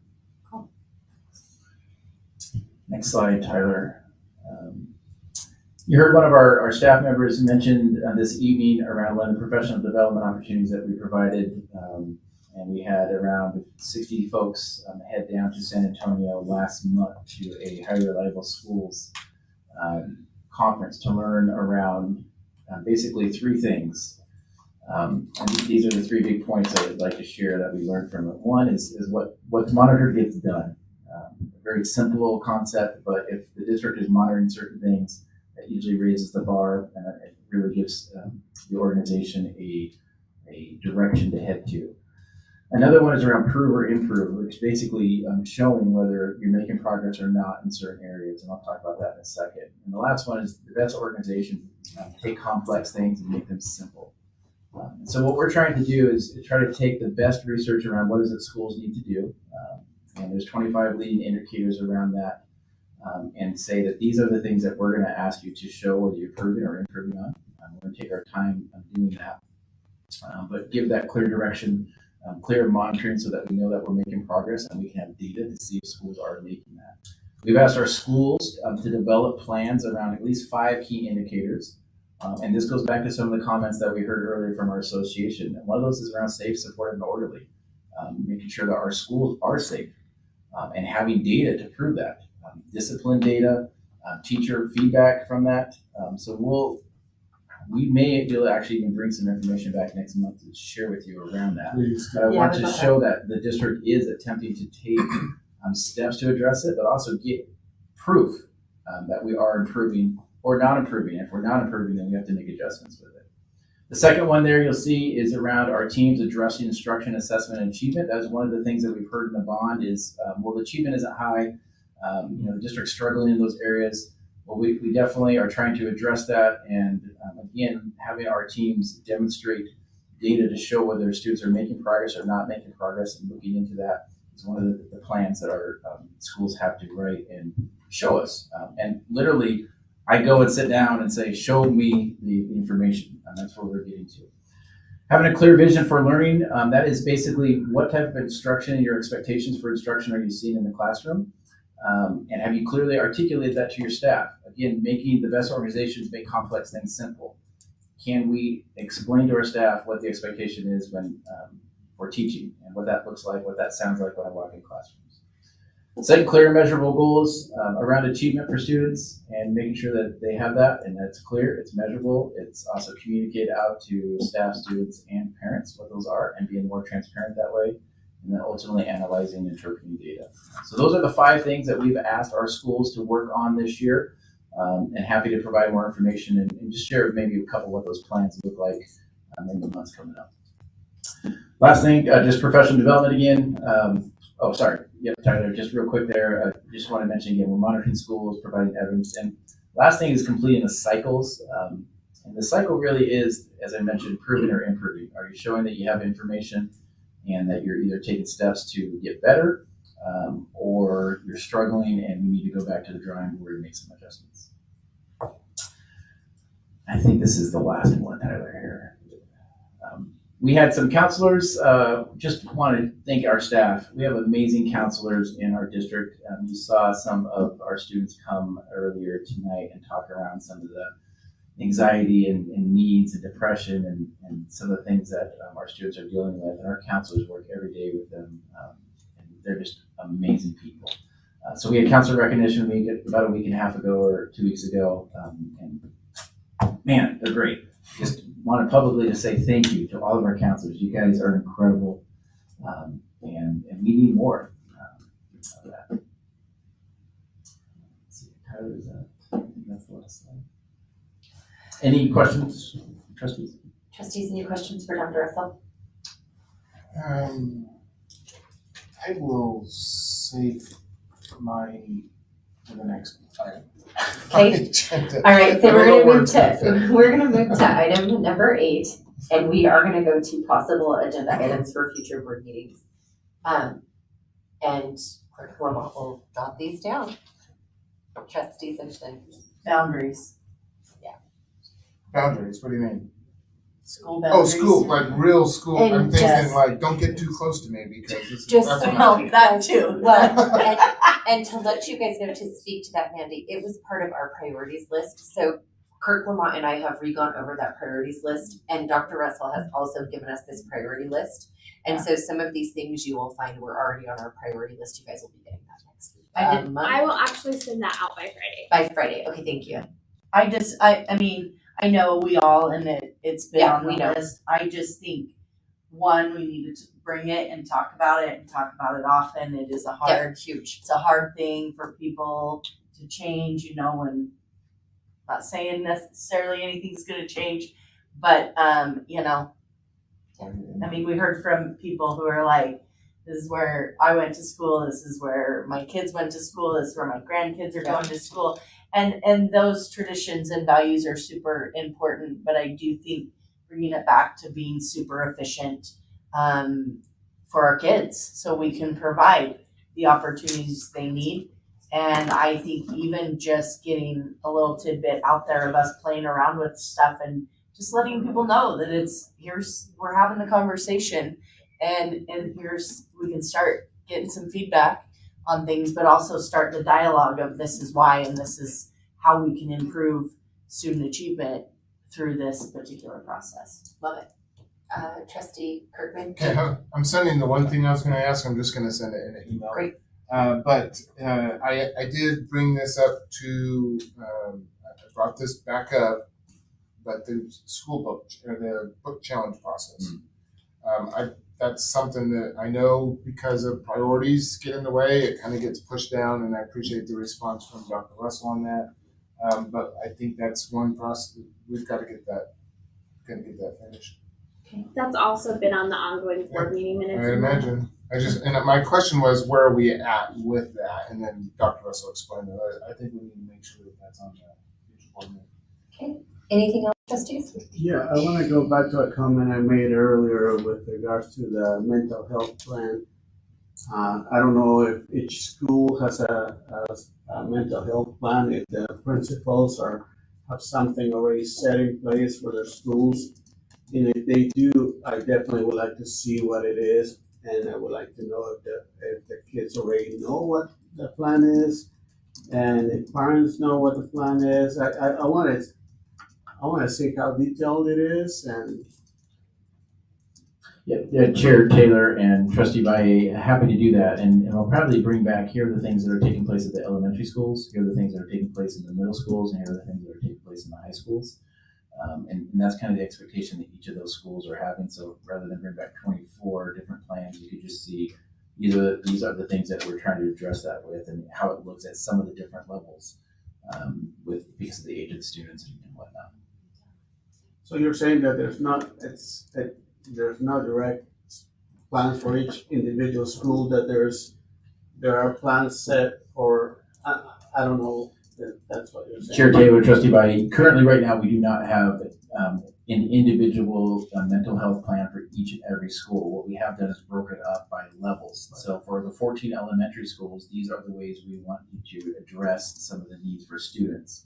And we've asked several criteria that they do incorporate in their daily schedules, how they keep track of data, risk and threat assessments, and some of those things. We can bring all that information back. And then the middle schools, how they are addressing it through some of their advisories and building some of those connections and purposeful connections. And at the high school, it is also a little bit different with that as well.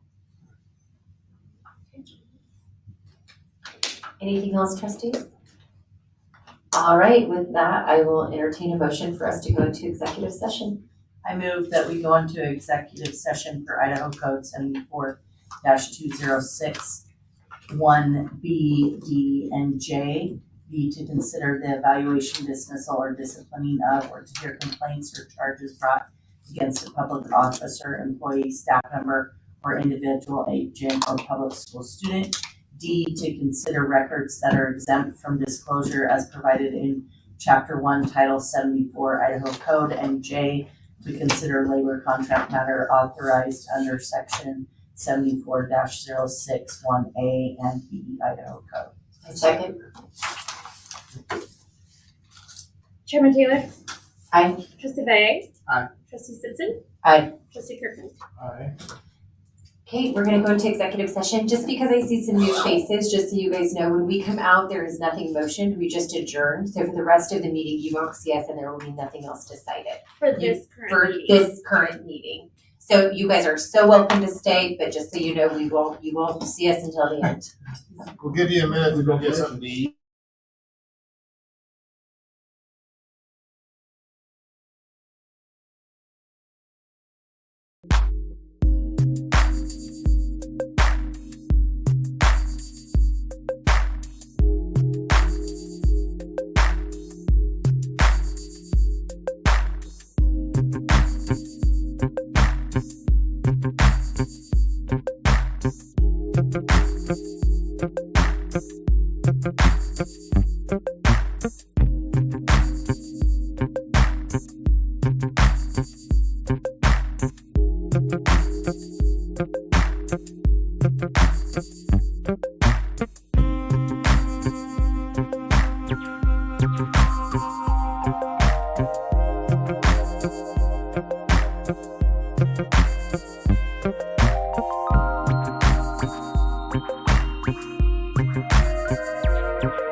you.